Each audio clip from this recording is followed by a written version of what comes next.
All right, y'all. What's happening? What's going on? Welcome back. Happy Wednesday if you're watching this live. If not, happy day wherever you are. Um, Today is a special episode. We're going to travel to the 80s. We're going to cover some 80s wrestling today. Why? Because I have a very special guest. I have Steve Bennett from the Sportscasters podcast here to help me go over this iconic pay per view. Steve, welcome to Snug Wrestling. How are you?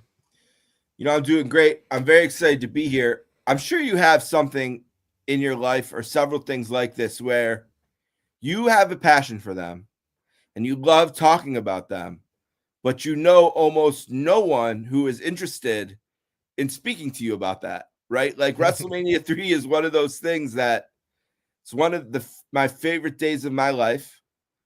I remember it like it was yesterday. I've watched this pay-per-view hundreds of times, and I love everything about it. I think it has the greatest match in the history of wrestling. I'll die on that hill. I'll fight that till the day I'm not talking about wrestling anymore. I also think it's the most important night in the history of wrestling. I think that everything that is grand about WrestleMania happened because WrestleMania 3 happened. And I'm sure we'll get into all that, but I'm just really excited to be here and talk about it and have found someone who cares about what I think about WrestleMania 3, because people in my life, I say, hey, remember WrestleMania 3? And they run. They just turn around and they're running. They don't want to hear it anymore. So thank you. Thank you for giving me the chance to find a new audience for this. No, dude, my pleasure. I'm glad to have you. So for the people that aren't really familiar with you and your work and what you're all about, tell us a little bit about you, Steve, and your show. Yeah, so growing up in Buffalo, New York, I was a big sports guy. Fell in love early with the New Orleans Saints, which happened because of my love for the Buffalo Sabres. So I started reading like when I was 3 years old, because my nono told me that the newspaper that came to the house had stuff about the Sabres in it. So I got really interested in that really early, loved my teams. But as I got older, I was a serious hockey player. I was all city as a senior in high school, but I was only high school good. You know what I mean? My younger brother, he played D1 at Yale. He was college good, right? I was high school good. And I probably could have played some low level junior hockey, but instead I went to college because I had gotten accepted to Syracuse, which is where Bob Costas went to college. And I had my sights set on becoming, if I couldn't be the next Wayne Gretzky, to throw out a hockey name people know, I said, well, then I'll be the next Bob Costas. Mm-hmm. So I went away to college, and while I was there, I got diagnosed with Crohn's disease. Now, I went to Syracuse at a time when to call home, it was a long distance phone number. Like I had to go to the school bookstore and buy a card with Calling all card, these yeah. numbers on it just to Mm-hmm. call home and say, like, Mom, I'm out of laundry. Like, what do I do? Like, it was, even though Buffalo and Syracuse are only this far apart, in 1999, they were, this far. They might as well have been, I might as well have been in Sacramento with you. It didn't, same difference. So my parents, when I got sick, wanted me to come home, closer to home. And I bounced around a little bit. I graduated from Fredonia State.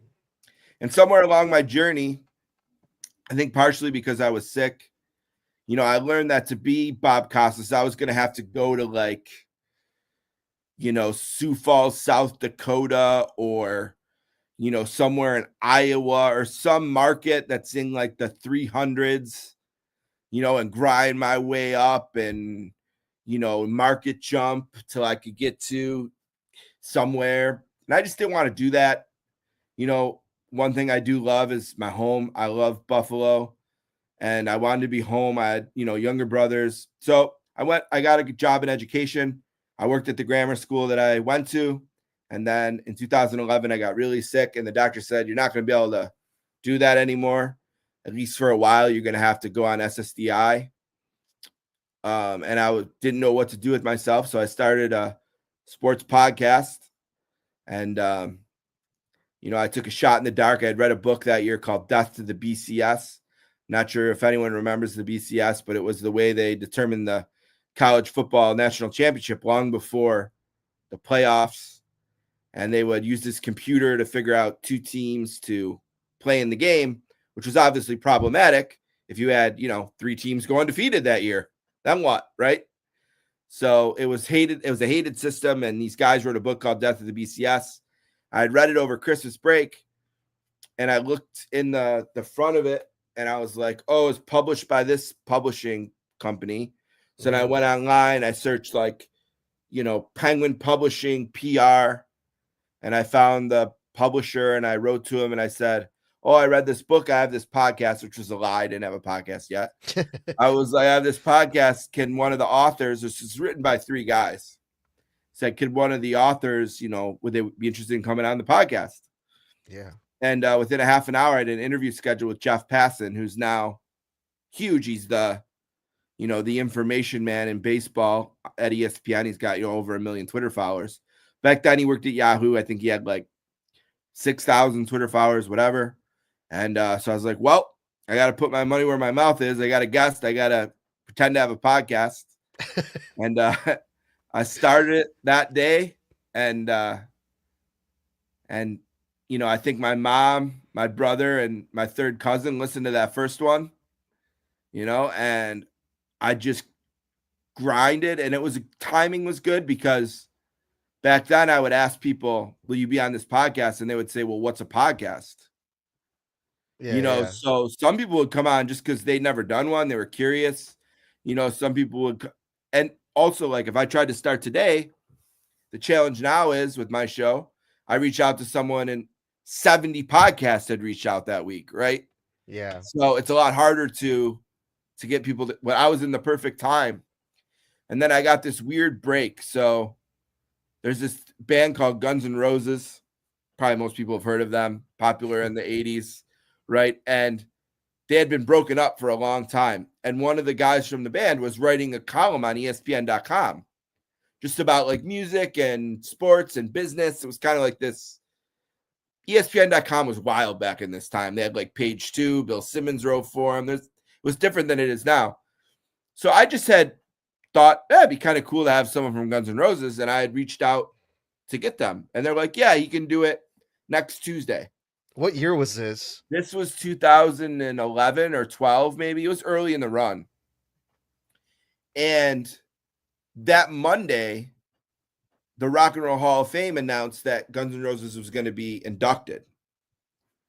So as far as I can find, I had the first interview with someone from Guns N' Roses after the induction.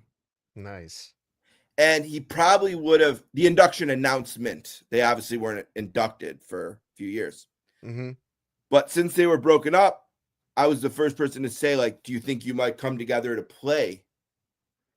And a friend of mine was a big fan of them, and he got it out to the community, the Guns N' Roses community. And it's still the biggest one I've ever done. Amazing. And that was my first bump. I got a bump in 2013 because of this picture thing.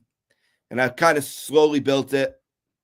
And it's sort of had to fit in around my health. I've had, a couple bad years, but always got through it. And show's always been there for me. Sports Illustrated wrote about my story in 2021, which, we don't have magazines anymore. But back when I was growing up, I was a subscriber, and it would come on Thursday, and I would go out to my mailbox. Every Thursday I got off the bus, and I'd flip to the back column. This guy named Rick Riley wrote the column every week on the back page, and I'd read it walking into the house. And then if I wasn't finished, I'd read it in our boot room, and my mother would be screaming at me to shut the door, get in the house. What are you doing? Every week we did this. So I was a huge fan. So for them to, I thought when my hockey days ended after high school, my dreams of being in Sports Illustrated had ended, but I backdoored them. You know what I mean? Yeah. I got in the back door, Edgar. And what did your folks think about that first episode you did? Because that was a pretty big deal, even for your first episode. What was that? How was I remember my mom's feedback. She said, "That was really nice, honey." That's it. Yeah. I was like, oh, thank you. That would really Oh, help. That. Thank you. Thanks for those notes. You yeah. know, she's not exactly you know, Martin Scorsese or anything like with some great ideas Yeah. for direction. You know, she just, oh, that was really nice, honey. Yeah, that's good. Yeah, Yeah, yeah. yeah. It the reason I asked is because I remember the first one I did, and it was so fucking bad. It was terrible. I was like, Mm. oh my god. I hate going back and listening to like old stuff, Oh yeah. but Anyone who man, does this can relate to that. Yeah, I can't imagine the yeah, pressure that you were under, man. That's crazy. yeah. I think it helped that, like, if Passon was who he is today, it might have been even harder.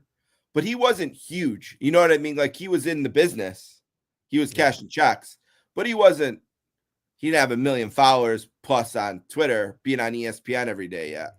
Different You know? time, yeah, but Yeah, he still, worked for man. Yahoo.com. So, but I felt the pressure. I mean, I remember the phone like ringing, you know, because I was calling him. I remember the Yeah. phone ringing and just I could feel the water like in my headphone, you know, like from the Right. sweat, like. And but you know, then you just ask someone else the next week and you do it again and you ask someone else the next week and you know, Who was your favorite one to interview so far? well, I did have Costas. So that, you know, and that was the guy who made me want to do it. I also had Artie Lang. I'm a big, you know, I was a big fan of the Howard Stern show growing up. I don't listen still.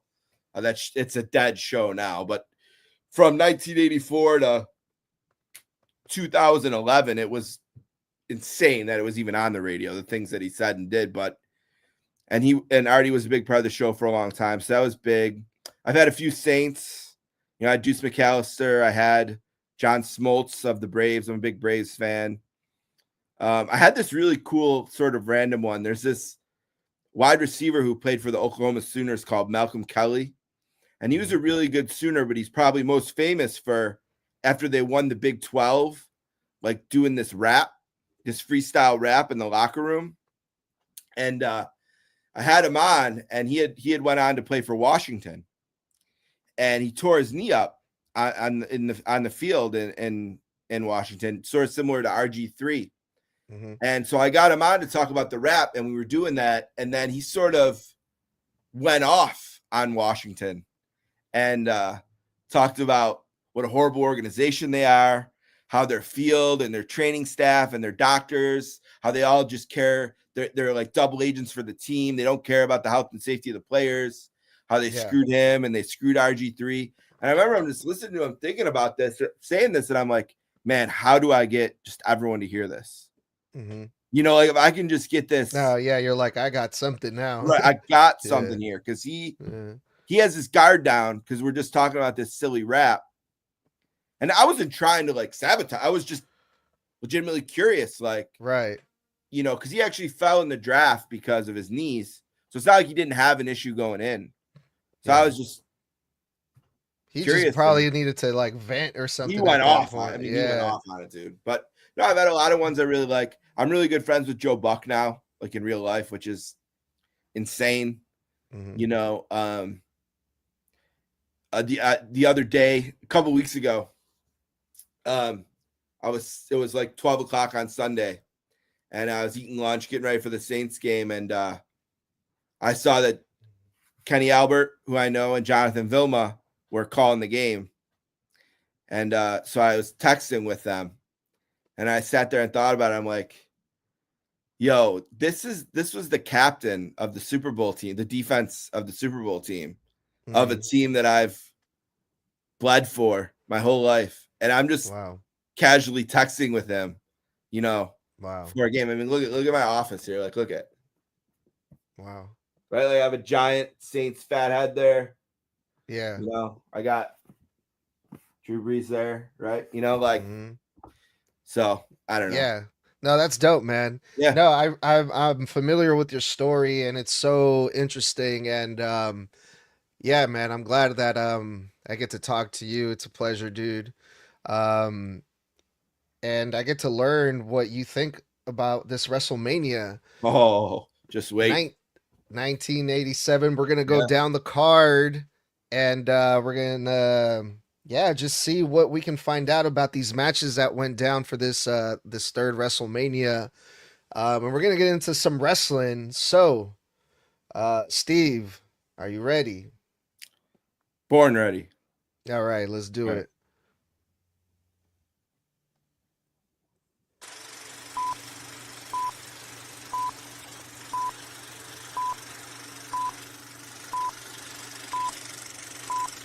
All of his stuff looked good, so probably too good because it was probably snug, but he was different in everything that he did. He locked up different. He locked up snug. Hey, this is your Olympic hero, Kurt Angle, and you're listening to Snug Wrestling. Oh, it's true. It's damn true. All right, y'all. Wrestling time, WrestleMania 3, the Pontiac Silverdome, Michigan, 1987, 90,000 record-breaking crowd. And the first match was a Can-Am Collection, Tom Zink, Rick Martel versus Morocco, and a very, very familiar name, Cowboy Bob Orton. It was a tag team match, the opening bout here. And for the opening match, the people were loving it. It was an exciting tag team match, two exciting teams, and it was a great way to open up the show. What do you remember most about this match, Steve? Well, if we can, let's take just one step back. Mm-hmm. So the show starts with Vince McMahon in the room and in the ring, and I think this is an important moment in the show because Vince McMahon, he's not really known as the owner yet. You know, like some people know, but not everyone knows. He's more known as the announcer, right? And he starts the show in the ring, and I think Bruce Pritchard tells a story about how, you know, he told him that he was going to be subtle, you know, and just welcome everyone. And Miss Aretha Franklin, like it's great. It's a great part. Then Aretha Franklin sings the longest version of America the Beautiful I've ever heard in my life. Like, I have fast forwarded through Aretha Franklin's America the Beautiful. Probably a full day of my life at this point has been spent just fast forwarding through that. Yeah. And we get to the match. A really important part too. So it's Gorilla and Jesse, right? They do the first 6. One of the celebrities tonight is Bob Uecker, who's at the time, you know, former baseball player. He did Miller Lite commercials. He was Mr. Baseball. Mr. Baseball. He was on a commercial a TV show, a sitcom called Mr. Belvedere. He was a big pop culture figure, and he's hilarious. And he's up there for this match. And Jesse, and I want to talk a lot about commentary as we go through this, because I think it's one of the great nights of wrestling commentary that there ever was. Of course. You know, Gorilla and Jesse do the first 6 Manias. Jesse leaves somewhere in August, I think, of 90, in between 6 and 7. But this is their time, and this is like the peak of the partnership. You know what I mean? If you watch WrestleMania 1, you know, Jesse calls Gorilla like 5 different names. He calls him Gino, he calls him Gorilla, he calls him Bob, you know, all the different names he has in life. And they're you can tell they're both nervous. This is the peak of the partnership. This is like, you know, Jordan at the 93 NBA Finals. You know what I mean? He's just unstoppable. And I think that team is there. And I think some of these matches, the ones that maybe aren't my favorite on the card, I think the boost they get from these guys is incredible. As for the Can-Am connection, it's Rick Martel and Tom Zink. Tom Zink eventually after this leaves because he gets in an argument with Vince. And that's when Tito gets put in there, and eventually they beat the Hart Foundation for the belts and move on. So this is a team that they wanted to push. They were doing vignettes with them before WrestleMania 3 of them having to like sneak into the arenas because all the girls outside were screaming for them. You know, they were going to do basically the Strike Force gimmick with these guys. And Morocco and Orton have been together only for a little while. Both of them sort of both of them already had their peaks, I think, in the company. But opponents that when the pay-per-view starts or when you're getting ready to see, you think, wow, they could win. They could beat the Can-Ams. And Fuji is with them. I always love the finish to this match. It's got a really clever finish where, they do the schoolboy behind and he comes over the rope and knocks him over the top of the guy. Mm-hmm. And, it's not Owen Hart, Bret Hart at WrestleMania 10 or anything, right? Mm-hmm. But it's a good way to sort of ease us in. They got a lot of bullets they're going to fire off tonight. This isn't necessarily one of those big bullets, but, it's a big crowd coming in. Don't forget, so you got to give everyone a chance to get in, to get settled. Crowd's hot, I thought right away. You could hear them. They came out. I'm sure we'll talk about the attendance at some point and the sort of debate about was it this, was it that. I'll tell you my take on it. But I thought they're great. You can hear them right away, and I think it's a good start. It's like it's a great little warm-up drill here. And I think all the guys worked hard and they put on a nice match. And again, the sky was the limit for this team at this point. Can-Am Connection goes over, and there was big plans for them.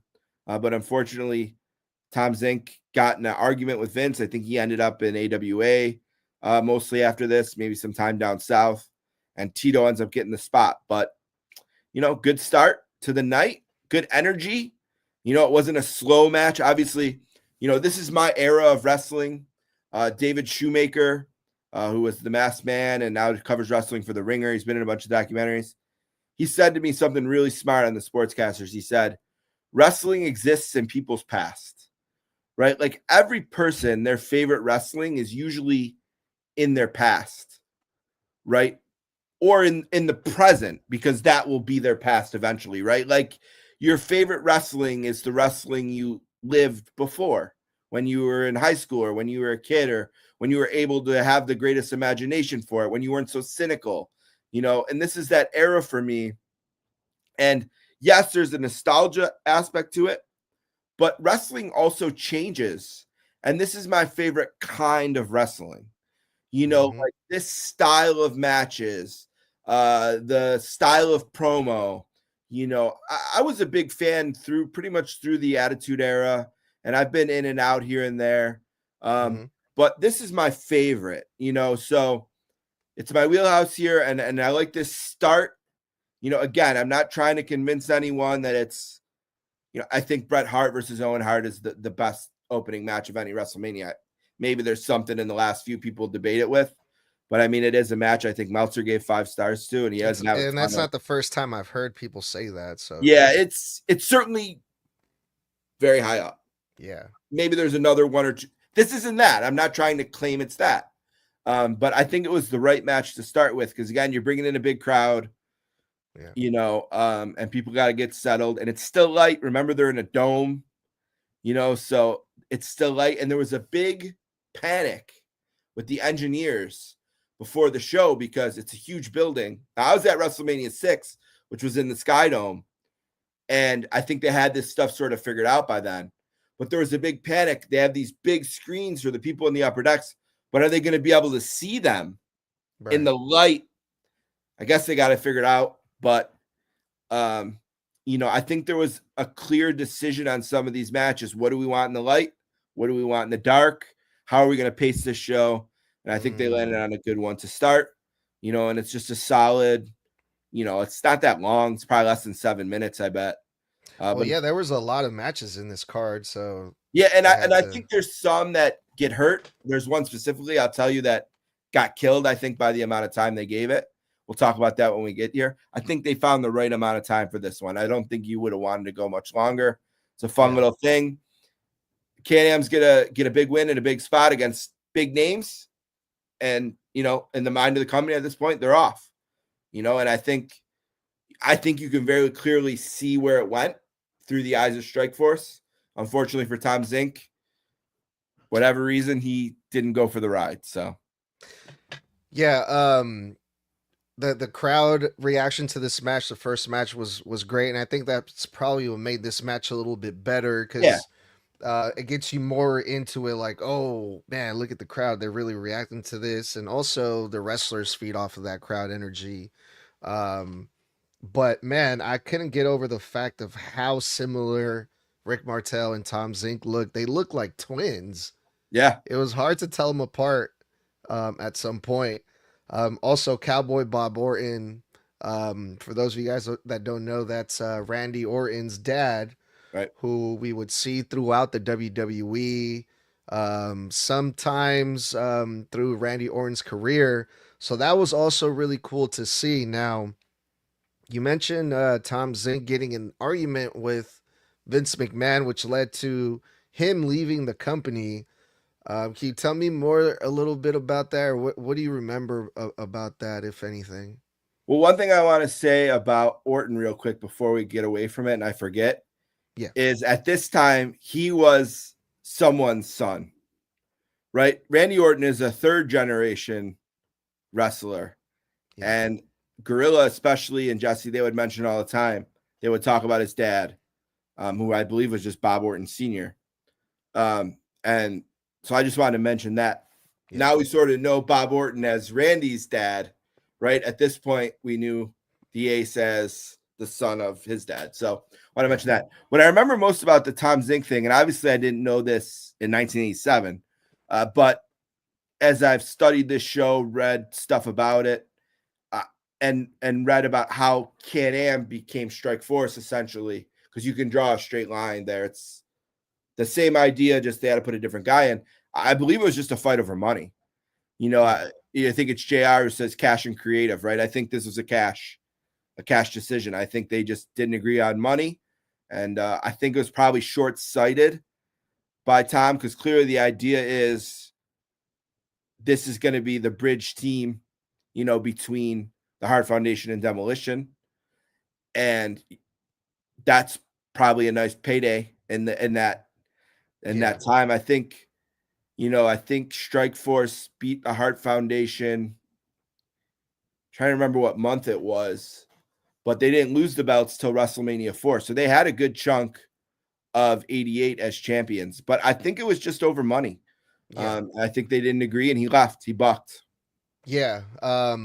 Rick Martel, there was like some quotes. They did some interviews about that, and Tom Zink was saying that Rick Martel was handling all the contract negotiations, and pretty much Tom Zink got the shitty end of the stick, and he wasn't getting 50-50 like he was told. So that pretty much, it was I think about that's money. similar to what happened with the Rockers too. You know, I think sometimes in these tag teams, one of the guys gets a little bit closer to the office and one of the guys gets a little further away from the office, and the one who's closer usually cashes the bigger checks, right? So yeah. Well, yeah, that was the opening match. Any closing thoughts about the opening match before we move on? I just want to say I think it was a really good choice. You know, I think if you look at the card in retrospect and you say, is there one they should have put in this spot instead? And I really don't think so. I think they settled on a really good spot. I don't know that it works that well, like in the middle of the show. You know, I think the energy of the Can-Ams and the way they move in the ring, I just think it was a perfect way to get settled into the show and start going. So, you know, good. They worked hard, and I think the guys pulled off a good match for the time they had. Yeah. Now, full disclosure here, Steven. Since it was a really long show, I didn't take notes of like every segment, just mostly the matches. So if there's something in between the matches that it's worth mentioning, please stop me. Right. Well, I'll just say here's the first time we see Mean Gene after this match. Okay. So right when this ends, we go to Bobby and Herc and Gene. And it's the first time we see him. It's also the first match that they show a short video for. You know, now these videos they do are like 8 minutes long before the matches, and it drives me nuts. One thing that drives me nuts about a modern day, I guess they call them what, PLEs now. Yeah. Is how much time they waste, just how much dead time there is. And these video packages are part of the problem. I mean, they'll show 9-10 minute video packages. back then, and this is again sort of paving the way for what we have now. I think this is the first WrestleMania that showed them. I don't think they showed them at WrestleMania 2 or 1. And this is the first match that they have one for. And maybe it's a good time to say too, the build of this card happens in a few different places. One is Superstars. A lot of the build, there's no Raw, right? So there's no opening Raw 25-minute promo section to build these matches. A lot of it is on Superstars and in Piper's Pit on Superstars. Some of it is in Wrestling Challenge and Jake the Snake's Piper's Pit show was called the Snake Pit. The Snake Pit, yeah. Yep. Some of it's there. Some of it is Saturday night's main event. Some of the build is there. So they build in a few different places. Those are probably the main ones. And then, of course, the other shows will replay, like Primetime Wrestling was big at this time. But there's no new stuff usually in there except for the banter between Gorilla and Bobby. And we'll talk about, I'll tell you when what match that was a big part of the build. And then like All American Wrestling at this point with Gene, that's not new stuff. That's replayed of other things at this point. And they would have the WrestleMania Report, which would be on all the syndicated shows as well. And this was a favorite thing of mine as a kid. They go in, they talk about newly announced matches. They have little promos, kind of a fun thing, but that's how they're building it. This match is the first one that they show a recap of how this was built. And it's built around the full Nelson. And who has a better full Nelson, Hercules or Billy Jerk Haynes, as Bobby calls them, which is just one of my favorite things of the whole show. And there's this one point when Bobby's talking to Mean Gene, and Mean Gene goes, "It is, in fact, Billy Jack Haynes." And Bobby goes, and like, yeah, all right.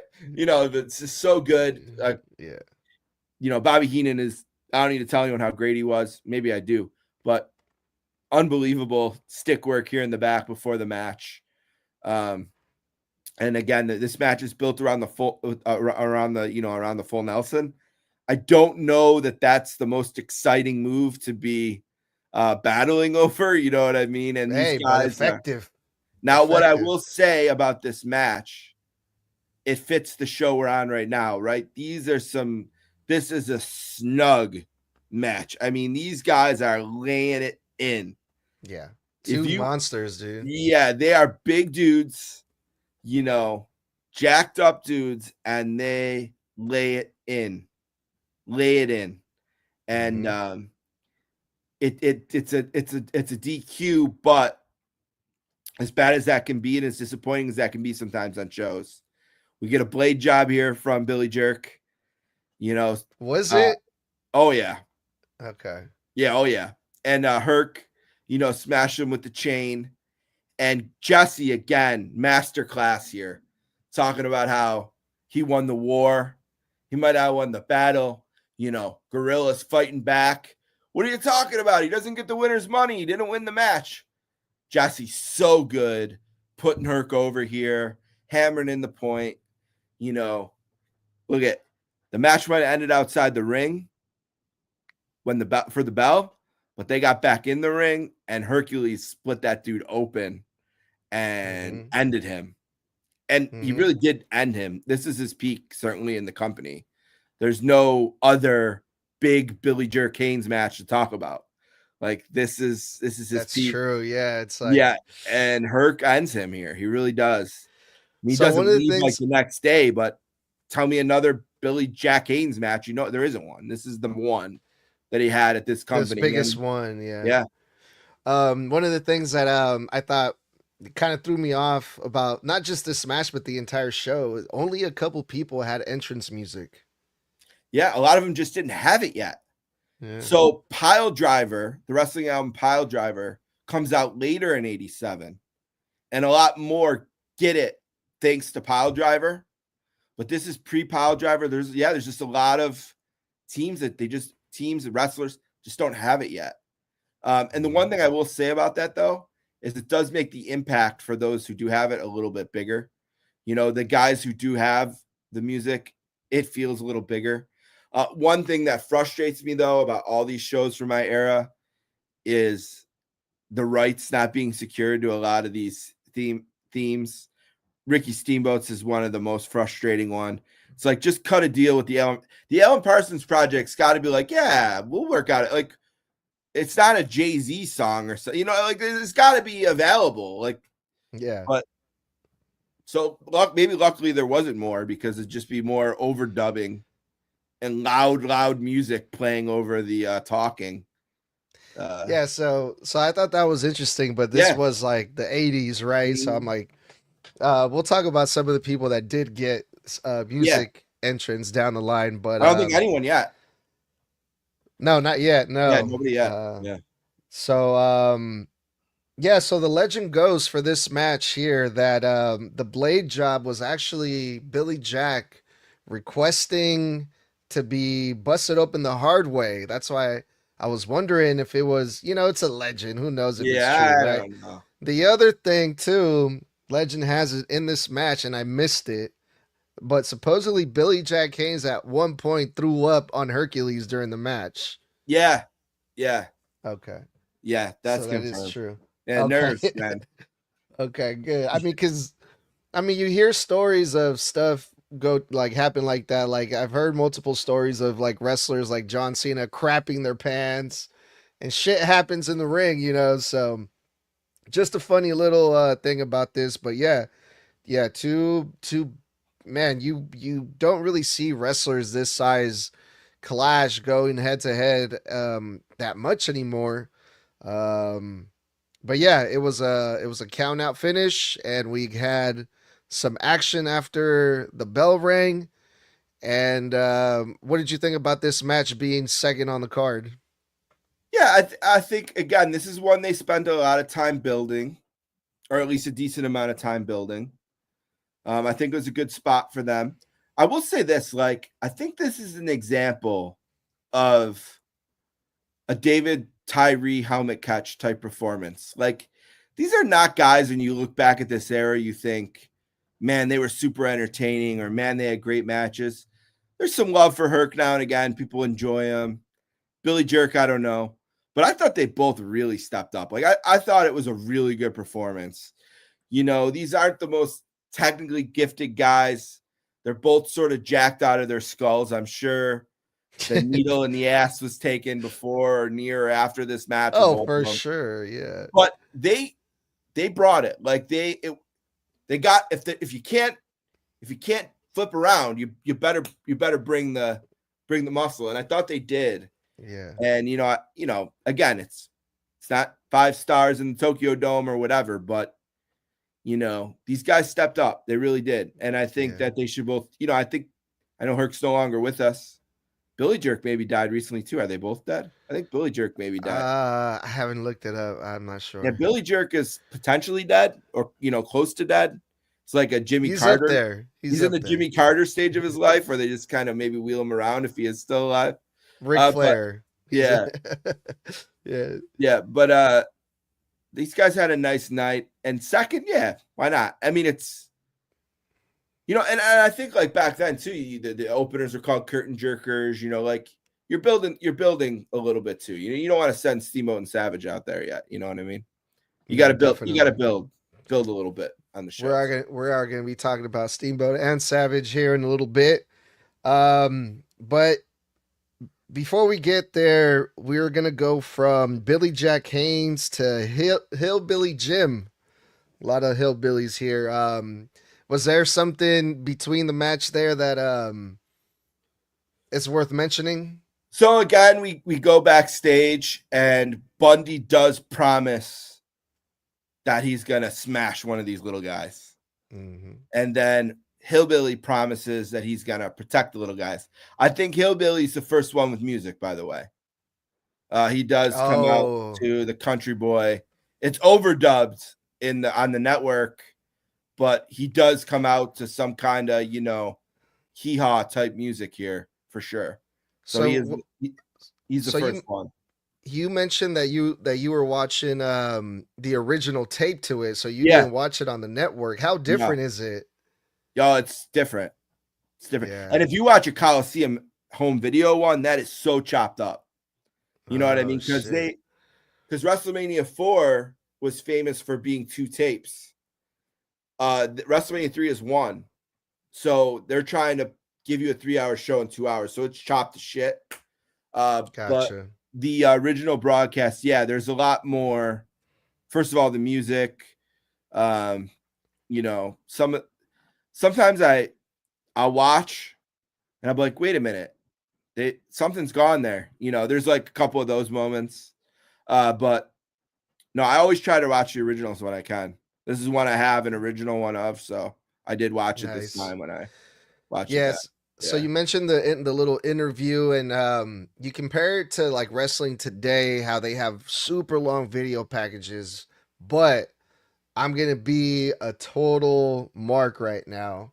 Sometimes I feel like it's good to have those super long video packages because you get the whole story. Like, I wish their video packages for this WrestleMania 3 were a little bit longer. So I kind of got a better picture now that I'm going back to watch it. So I know what's happening because... I understand that argument for sure. I understand that. Maybe there's a happy medium, though. Those are pretty long. I think, they're most definitely. This is probably the match that is least built heading into the night.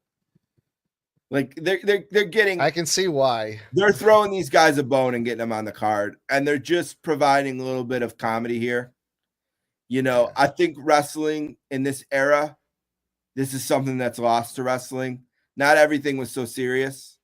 You know, there is. I think, especially if you went to a house show around this time, you know, it was a variety show in a way. You know, you had a little bit of this, a little bit of that, you know, and it was called midget wrestling. Okay. Like, I'm not using a slur there. Like, that's what it was called. There was a thing in the 80s and 90s and 70s and 60s, probably as far back as there was wrestling, back to the carnival. They still have it. They still promote it every now and then here. I doubt they call it that anymore. I don't know. I have no idea what they call it now. But these guys would come out and it would be a joke, kind of like they'd run around the ref, they'd kick him in the ass, you know, they'd run around the other side, they go between his legs.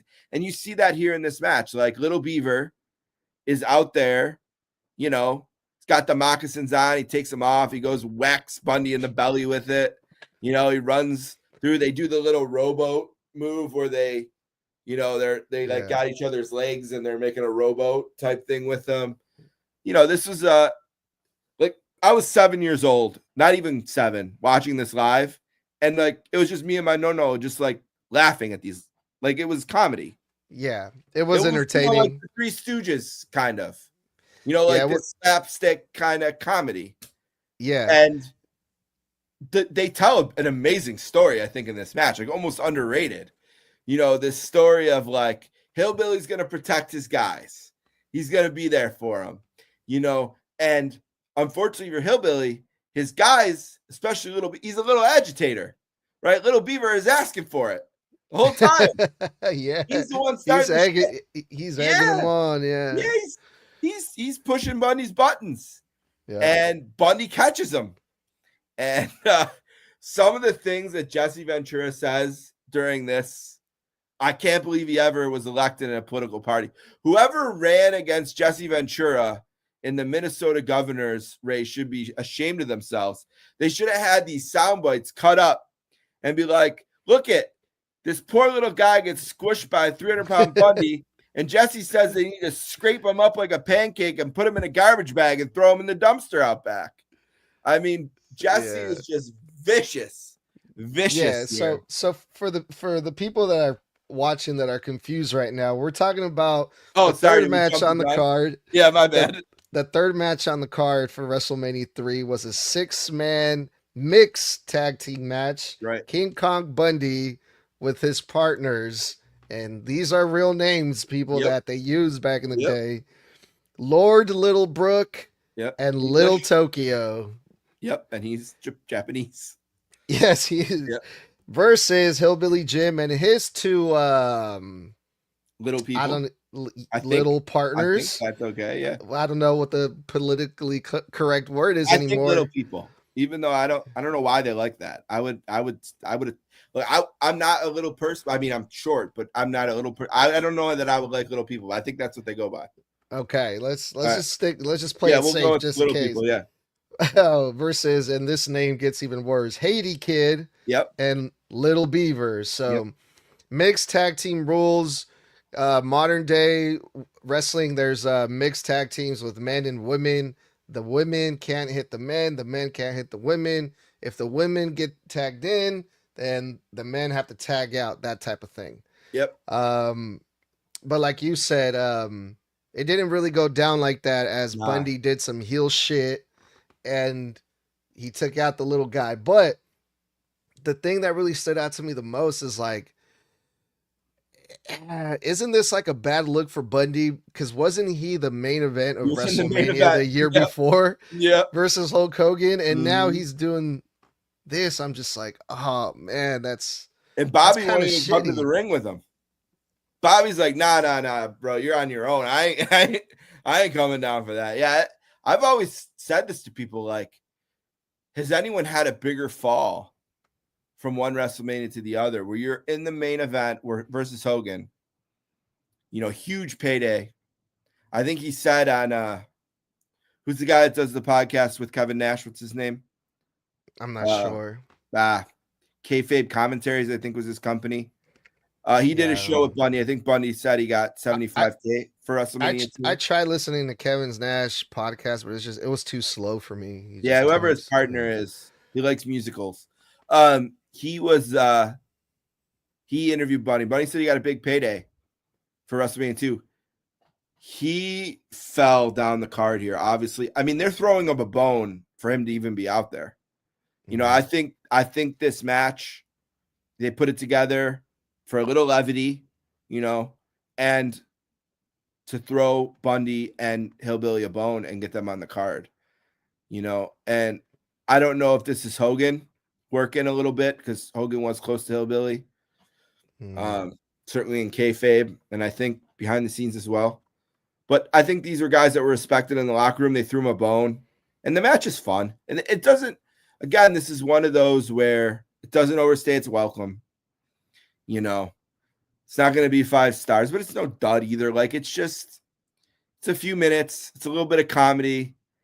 They tease the healing from Bundy, and they pay it off, right? They pay it off in the end. He catches the little guy, and then all the little guys turn on him, and all 4 little guys go back with Hillbilly, and Bundy's left alone, just, you know, screw all you. Yeah. He started it. Man, talk about downfall, man. Thanks to the Peacock streaming service, I was able to see Bundy stuff before the WWF in World Class. That fool was dope. He was really cool. He was fun to see. I think this Hogan WrestleMania 2 match is underrated. Like, I think it's a great main event for the time. I think they did a great job, you know, and Bundy takes the blade in that. Hogan too, I think they both do. So it's a good look at. Again, people are like, this is your favorite show ever? Just, we're getting there. Trust me. But this is a little bit of fun. It hasn't been bad. The opening match was dope. Yeah. You know, we had some action in the second match. Yeah, it's been good, dude. It's been fun so far. And then we went to JYD versus Harley Race. And okay, anything this there? is where I got to stop you for an in-between moment. Yeah. So in between the 2 matches, we cut to the interview area, and Mary Hart, who's another one of the celebrity people at the show, she was the host of Entertainment Tonight at the time. She's interviewing Elizabeth. She gets about 2 words into the interview, and Macho Man comes out and puts on a show for the ages here. I mean, he comes in, you know, totally takes the interview over, you know, a little bit of misogyny from the character here, which was the point, right? That he was the macho. That was the point. He was mean to Elizabeth. Yes, he was. That was the point. And he walks out and he says, "Oh, My number's on the back of my license plate. And Mary Hart is great too. They got lucky, I think, with Mary Hart and Bob Uecker because they both, despite not being in wrestling, they got it. You know what I mean? And I thought they were both great today. And this is a great moment. Really good stuff between Mary Hart, Macho Man, and Elizabeth. A really great segment. And then we do have another video package. This is a match that was very much built on Saturday night's main event. There's a famous line from the Junkyard Dog. You know, this country never had no king. This country never had no queen. And the only person I'm going to bow to is the Lord above, right? So JYD, who's super over, one of the biggest baby faces in the company, is in a huge feud with Harley Race, who was one of the biggest wrestlers of the 80s and 70s in NWA, a longtime champion, who supposedly threatened Hulk Hogan with a gun on the toilet in Kansas City about a year or two before this, and eventually got to the point, if you can't beat him, join him. And some people say the King gimmick was a rib on him, but other people say, no, it was a sign of respect. They obviously weren't going to put the belt on him, so they gave him this other title out of sign of respect to what he accomplished. Take it either way, he's getting a big payday here at WrestleMania 3 in a big match against one of the biggest wrestlers in the company, one of the most over guys who, unfortunately, his demons are getting the best of him at this point, and he's sort of on his fall here. But at the time, walking into the ring, one of the biggest dudes, over. I think he had music. JYD had music. Yeah. Grab them cakes is his music, which was on the first wrestling album. Originally, he had another one, Bites the Dust, in the Territories. I think he did use it a little bit in WWF, but they started to get away from music they knew they couldn't license, like that. You know, Hulk Hogan switched from Eye of the Tiger to Real American, so that they're transitioning here. But a good build to this match, which they built on Saturday's main event, and highly anticipated, one of the big matches on the card. This is kind of like where they're, all right, here we go. You want to say what happened, or do you want me to go all the way here? Oh, no, I just wanted to point out a couple things. JYD, when I think about JYD or hear his name, I don't think about WWF. Same thing with Harley Race. So it was weird for me to see both of these guys in a WrestleMania card like this. Like JYD, he was over because of his time in Mid-South. You mentioned Harley Race was in, NWA. Kansas City was his territory. But it was still really cool to see these two go at it on this card. I just can't get over the fact how over JYD was. And we have Moolah. Moolah was there. Comes down with Bobby and Harley. They're in the back with Gene before this, and Bobby says to her, "You're gonna hold the crown. You're the queen of wrestling." So Moolah's there as well. Yeah, and they mentioned the stipulation too for this match. The loser has to bow down to the king. And correct me if I'm wrong, Harley Race was the king because was this a time where they were doing the King in the Ring at this point? Yeah, I think they were doing it like in Providence. I think they did it there every year. It wasn't on TV or anything. I think he did win one. But he, at least in my era, this is the first time I remember them having an on-screen king. Like, he's the original king to me. Mm-hmm. I think Duggan, him, obviously Randy, Owen. So they used it for a while, but he's kind of the first one that I remember. There's no king on the card at WrestleMania 1 or WrestleMania 2. I started watching as they were building WrestleMania 2. But yeah, this is a big match. Now, I said earlier, I thought there's a match that suffered from a lack of time, and I think this is the one. Yeah. They don't give them much time at all. And 3 I think minutes. In the finish is weak, and it feels rushed. And I think part of it might have been JYD's fitness and some of the issues he was having behind the scenes with some of his demons at this point. Again, I think for the most part, it's downhill from him. Now, he's a big part of the Battle Royal at WrestleMania 4. He's a big character in the story they tell there. but he's not for long, obviously, in the company. And, this is one match I felt like should have been better than it was. I think they underdelivered here. I think this is the first one where I really want to be critical and say, for how over JYD was, for how legendary Harley Race was, for how well they built this match, for how hot it was. Absolutely true. I don't think they hit it here. It's too short. It's a bad finish. It is a clean finish at least, but JYD won't even take the clean fall. He kind of kicks. He does that like kick out at the end. Yeah. It's sort of like if you're going to do the job, just do the job kind of a thing. Mm-hmm. But it was quick 3-minute match, and the finish was a belly to belly suplex. It's nothing. There's nothing here. Unfortunately. Then okay, well, JYD lost. He's got to kneel. He's got a curtsy. He gives the curtsy. Then the king stands up to taunt the crowd a little bit. He grabs the chair, and JYD whacks him in the back with the chair and doesn't do the bow. So, I feel like this is my favorite show of all time.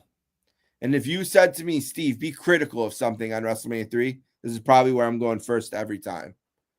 I just feel like they underdelivered here. I don't think, Yeah, it's two big names in wrestling in that time, It's nothing. It's nothing. Unfortunately, it was very underwhelming. But that was the match with JYD and Harley Race, WrestleMania 3. Moving on now, this was another match, since we're getting critical, that I felt like it didn't really grab me as much as some of the other matches that we've seen, because we had before we get into the match, anything here in between? Yes. So a massive, massive thing. So Hulk cuts his promo here. So we go to the locker room, and Hulk is with Vince for a promo here, and Hulk crushes this promo. This is peak Hulk Hogan. Looks like $1 million, and as a kid growing up, as a Hulkamaniac, still to this day, I know he had a rough night the other night in Los Angeles, and I do understand some of the criticisms. He's been in our mind as, he's been in the public as a wrestler for a long time. He's had a lot of ups and a lot of downs. I think it has become sort of cool in a way to boo him. I think some of the people booing didn't know why they were booing. They were just booing to boo. I think it's a pie chart. Like, some people want to blame it on his politics. Some people want to blame it on the N-word, right? Some people want to blame it on he didn't do enough to put people over. Some people want to blame it on, he's always working. He's not honest in his shoots. He tells tall tales. I think it's all of those things to some degree. Yeah. And I grew up as a huge Hulk Hogan fan. That doesn't mean I put Terry Bollea on some kind of pedestal. He's made his mistakes. I think maybe the wrestling world that's been willing to forgive Mike Tyson, who's a convicted rapist, and people who still, some of the people booing Hulk Hogan that night, I guarantee are the same people who will say, I still love Chris Benoit.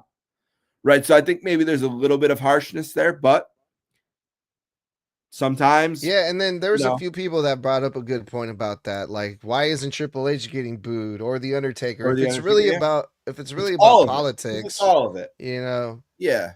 Mm-hmm. It's all of it. I think Hulk would like you to say it's just the politics, right?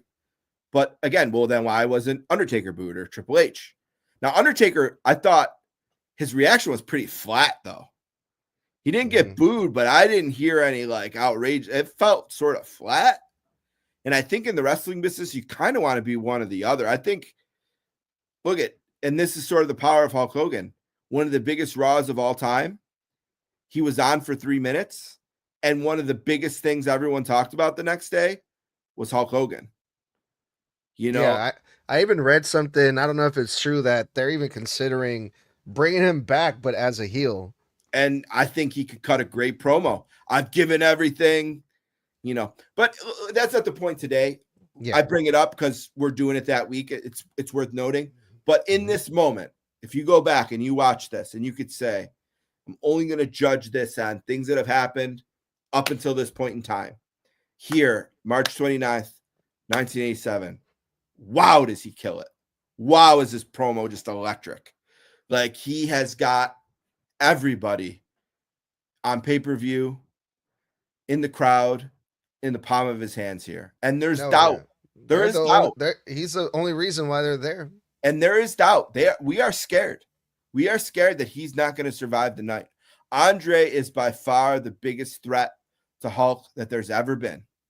Yeah. And he touches on that in this promo. And I wrote down the end. I mean, it's Hulk speak, sure, but right at the end, what are you going to do, André the Giant, when the real truth, the 24-inch pythons and Hulkamania runs wild on you? And that, if someone said, give me one sentence about WrestleMania 3, that might be the sentence. That's what the whole night is about, right? Can Hulkamania prevail over André? Can the real truth, can the pythons, can the prayers, can the vitamins, can the Hulkamaniacs, can they overcome that? And he kills this promo. I don't know how many times they cut it because it's obviously a pre-tape, but man, does he kill it. And, you know, don't watch Hulk Hogan and André tonight without watching this promo. So that's what's in between these two matches. Nice. Okay. I have another question to you, Steve, for you, Steve, about this next match, because it was a tag team match, the Rougeau brothers versus the Dream Team, but the Dream Team came out rolling deep. They had like 4 people on their side for a tag team match. Obviously, they're the heels, so you can already assume that something's going to happen. The heels are going to get involved, and the match started off fairly 2-on-2, but then it turned into a 4-on-2 situation, and the heels took advantage. They won this match, but one of the members of the Dream Team, Brutus the Barber Beefcake, was not happy about how they won the match, and it looked like, he stood in the ring while his partners left, which were we had Greg the Hammer Valentine, Luscious Johnny, and Dino Bravo, right? Mm-hmm. Part of the Dream Team. Yep. What was that about? I didn't understand what the hell. Why was Brutus so upset? And even Jesse Ventura was like, "Oh, look at this guy. His team got the win, and he should be happy right now, but he wasn't." What was that about? All right. So first of all, we have to mention it because Gorilla does. WrestleMania 2 was a nightmare for the Dream Team. Okay. They lost their titles at WrestleMania 2. They were the tag team championships, and they lost to British Bulldogs. And Gorilla Monsoon mentioned that every single time they ever wrestled for the rest of eternity. It was one of his tropes. The Dream Team had a nightmare at the Rosemont Horizon in Chicago.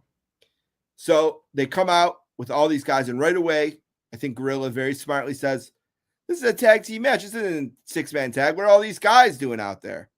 And Jesse, I think, says advisors, Gorilla. They're advisors. And kind of the story they tell here is that Brutus screws up the match. Brutus messes them up, and they're about to lose. And then Valiant distracts the ref, and Bravo comes in the back door and splashes on the guy, rolls him over, and they get the win. So the story they're telling is Brutus screwed it up, and they're done with him. They leave him there. Yeah, that's like that was a breakup for him. Right. Jesse tries to paint it out like, oh, he's pouting, he won, he won't get in. No, they left him. There, you see, Bravo gave him one of these and got on the cart and took off. Bravo just just backstabbed the guy and took his spot in the Dream Team, basically. Yeah, and then it was changed to the new Dream Team, right? The Dream Team was put together for Brutus. I think they seen Greg as someone who could help Brutus, who was still really green at this point. Was absolutely there because of Hulk. He's admitted that he was friends with Hulk and he got the job because of Hulk. And he started with the stripper gimmick, and he was sort of by himself, and you see him sort of stumbling around at WrestleMania 1, gives that dreadful promo where he can't even talk. So they put this together to help him, and I think it had run its course, and I think they were ready to break Brutus off. And it's not an accident, by the way, that where this match is in the card, right? This is here for a very specific reason. But right after the Hogan interview? No, before the Piper match. Oh, why is that? Well, we'll tell the story as we go along. Oh, okay, I get it. I think I know where you're going this with match that. is here. Yeah. So that Brutus can get thrown out of the Dream Team. Mm-hmm. Then he's going to have an impact in the next match, and then his career is going to go from there. So that's not a mistake the way they built this card this way. That makes sense, yeah. And they do it later too. But yeah, the story is Brutus fucks up, and Bravo saves the day, wins the match, and they give one of those to Tito, and the Dream Team has had its second consecutive nightmare at WrestleMania because they're broken up now, and there'll be a new Dream Team. But the Rougeaus are the other part of the equation, and I think that they're sort of here to be the ones to tell the story of the collapse of the Dream Team, right? So not necessarily a showcase night for them, but I thought they wrestled really well. They looked really good, I thought. And this is an era of really good tag teams too, a really deep division. And the Rougeaus are going to kind of find themselves more after this with the Real American song and the little flags and turning heel and being with Jimmy. So they're just sort of getting their footing here in the company. I thought they did a good job to help tell the story of the collapse of the Dream Team. And again, I think the biggest part of this story is what's going to happen with Brutus. And we'll get more of that in the next couple minutes here. Yeah. So, yeah. Because we're going to move on to probably my favorite match of this whole WrestleMania. I know I'm probably going to get a lot of shit for this, but Adrian Adonis versus Roddy Piper. Anything before this match that we need to cover, Steven? Yeah. So this is another one with a video, which tells the story of the build, which is really good. And they took a long time with this. So Piper's Pit was the show, right? And then Piper needed to go out. So Adrian tore down the pit and built something called the Flower Shop. Mm-hmm. And then Piper came back and beat the shit out of the Flower Shop in anger. Then they were at Saturday Night's Main Event, and they sprayed the perfume in Piper's eyes, and they broke his leg, beat his knee. So then he was out of the ring so that he could help build Hogan Andre. And then he had a chance to do a movie called They Live, maybe his best movie. Vince didn't want him to do it. So he said, all right, I'm out. And they build this as his retirement match. And we see that story told. But they took their time with this. There was even a time where it was off because Adrian Adonis had left the company. And they got him back. They sorted out their issues with Vince. And they get you back on track. But this is a big match. This is arguably the second, third highest build match. And they did a really good job, I think, building it. And we get a good promo in the back from the heels and the faces. And we see the video, and here we go. So, yeah, but they took a lot of time with this on the syndicated shows with the Piper's Pit and the Flower Shop, and then also with the stuff on Saturday Night's Main Event and the issues there. So did everyone just have like their own version of like Piper's Pit? They had the Flower Shop. There were a bunch of them. Yeah. The Snake Pit. Yeah. Didn't Brutus even at one point have like a barbershop too or something like that? Yeah, the Rockers broke up on the barbershop. Yeah. This was a big way they told stories back then, was through these shows. At this time, though, it was really the two. They had one on Superstars, Piper's Pit, one on Challenge, the Snake Pit. But as an angle, they shut down Piper's Pit while Piper was away for a minute, brought in the Flower Shop, which was short-lived. It's got like the ace with the pink cowboy hat because the ace turns on Piper in telling this story as well. And then Piper takes his show back. But yeah, there was a bunch of different ones over the years. Obviously, Brother Love, the Brother Love show is another one I don't think we mentioned. There was one they tried, I think, with Missy Hyatt that never even aired. That's right. Yeah, there was a bunch of different, this was a big, and then they also just had the Riser out in the crowd, and they would bring people out there to Mean Gene or to Sean Mooney, but those didn't have names. You know, those were just little segments they did, like the bouncing basketball with Ted DiBiase where he kicks the ball away. You know, that was just on one of those riser they had just in the middle of the arena, and they would do that there too. So yeah, they use that vehicle of storytelling a lot in this era. So we're talking about 1987. This was before the internet. Were people aware that Piper was actually heading out to do some acting, or was it like, oh shit, he's retiring? I was certainly not aware. I mean, I'm a kid. Adults, no. I mean, maybe if you were a subscriber to, I think the Observer is definitely around here. I'm sure there was people who were subscribed that knew, you know, but they were older than me. They weren't the people at my lunch table in school, you know, like the kid, you know, everyone was like, oh man, Piper's retiring. You know, I believed it. Everyone in my school believed it. Everyone at my WrestleMania party believed it, you know, but I'm sure there were people out there that knew, I guess. The Observer does exist. I'm sure Meltzer is reporting on it, you know. Well, yeah, that added more for the match, at least for me, man. I love Roddy's matches. I feel like Roddy was like one of the ones that was so good at working the crowd and getting the most crowd reactions during his matches. And I also love Adrian Adonis a whole lot in this. This whole thing to me was so good. It was so entertaining. But as a kid, you're watching this wrestler Adrian Adonis. What are you thinking? Like, how did you feel about the gimmick that you were seeing with Adrian Adonis? Well, first of all, shout out to Adrian. He's from Buffalo, New York. He was born and went to high school about 13 miles from where I am right now. But yeah, confused. Like, what is up with this dude? You know, like a year ago, he was wearing a leather jacket and he was like a tough guy from Brooklyn. And now he's like walking around in my Nunna's dresses. And I was confused. I didn't know what was up with him. I thought he hit his head maybe on the ring post one too many times. But yeah, we were just, I'll be honest, just like this guy. He got a lot of heat though, right? Oh, massive heat. Got a lot of heat. Yeah, massive heat. And he's underrated for how he was big. He had put on a lot of weight. He was big. But man, could he move in the ring. Such a great bumper too. Those head over heel bumps he took in the corner. Like he was awesome in the ring. Like, I think he's one of the most underrated guys from like my era. He's also the first wrestler that I knew about that died, you know, because he died, I think, in 1988. It wasn't much longer after this. And I remember I would go shopping at the grocery store.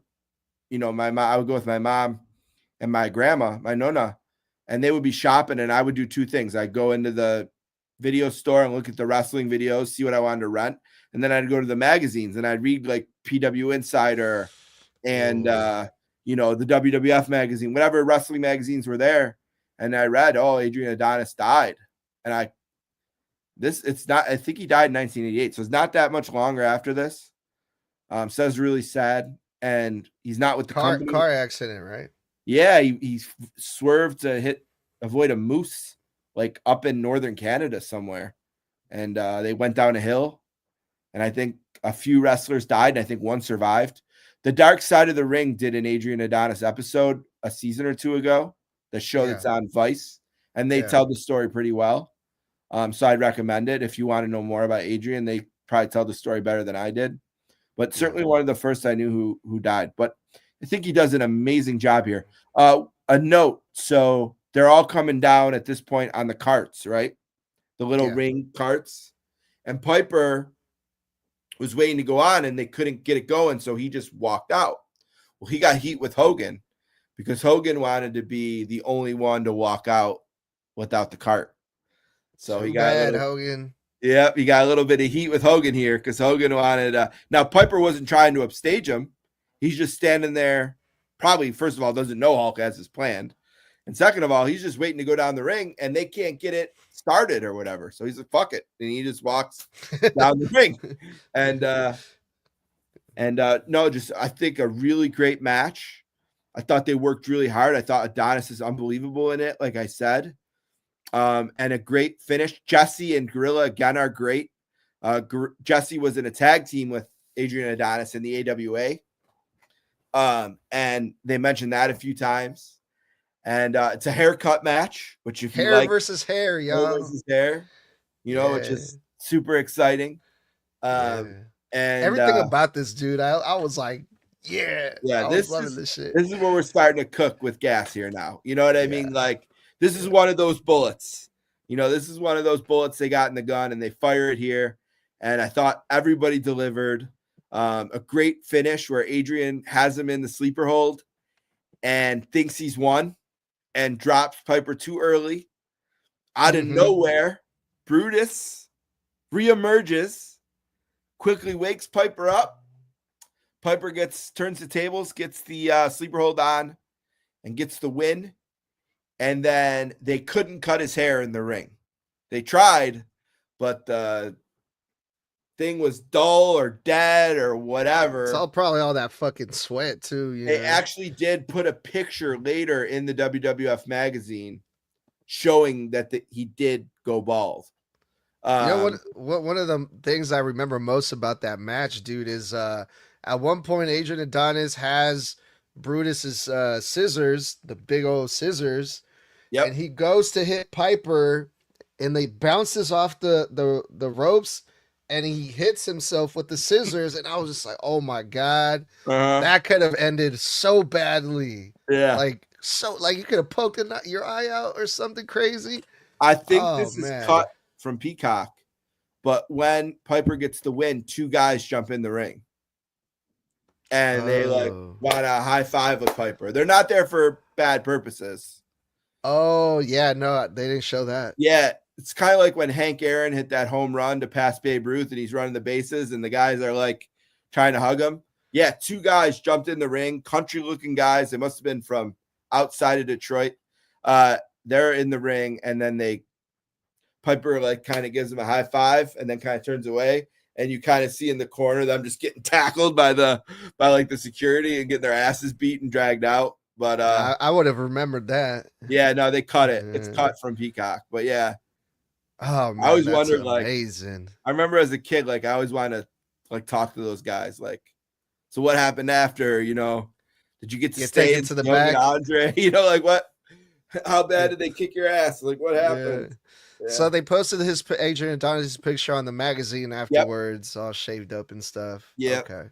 Because they didn't quite get him totally bald, and but then eventually Bobby Heenan still tried to cover it though. Yeah, he was all embarrassed about it. Yeah, Jimmy Hart. Sorry, Jimmy Hart. It was. Took his jacket off, and they got the mirror. They wake him up, and they show him in the mirror, and he hits the mirror. And just an unbelievable job by these guys. Really great. Such good shit, man. I love it. Yeah, really good. All right, you ready to move on? Sure.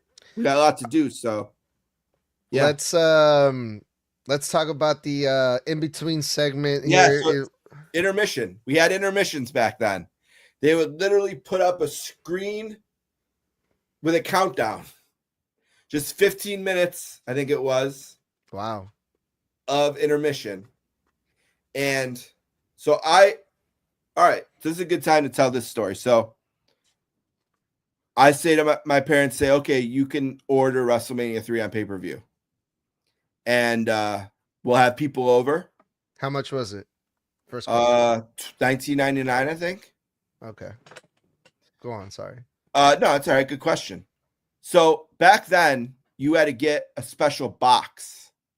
The black box. Yeah. Some people had them all the time. They were cheater boxes. They would get it for free. But to get the pay-per-view, the equipment we had at our house wasn't enough. So that Friday, me and my mom went to the cable company, Adelphia Cable, not that far from our house, to get the box. So we get there, and there's a pretty long line, and we're waiting in the line. And we get to the front, and we tell them why they're there. And the lady's like, all right.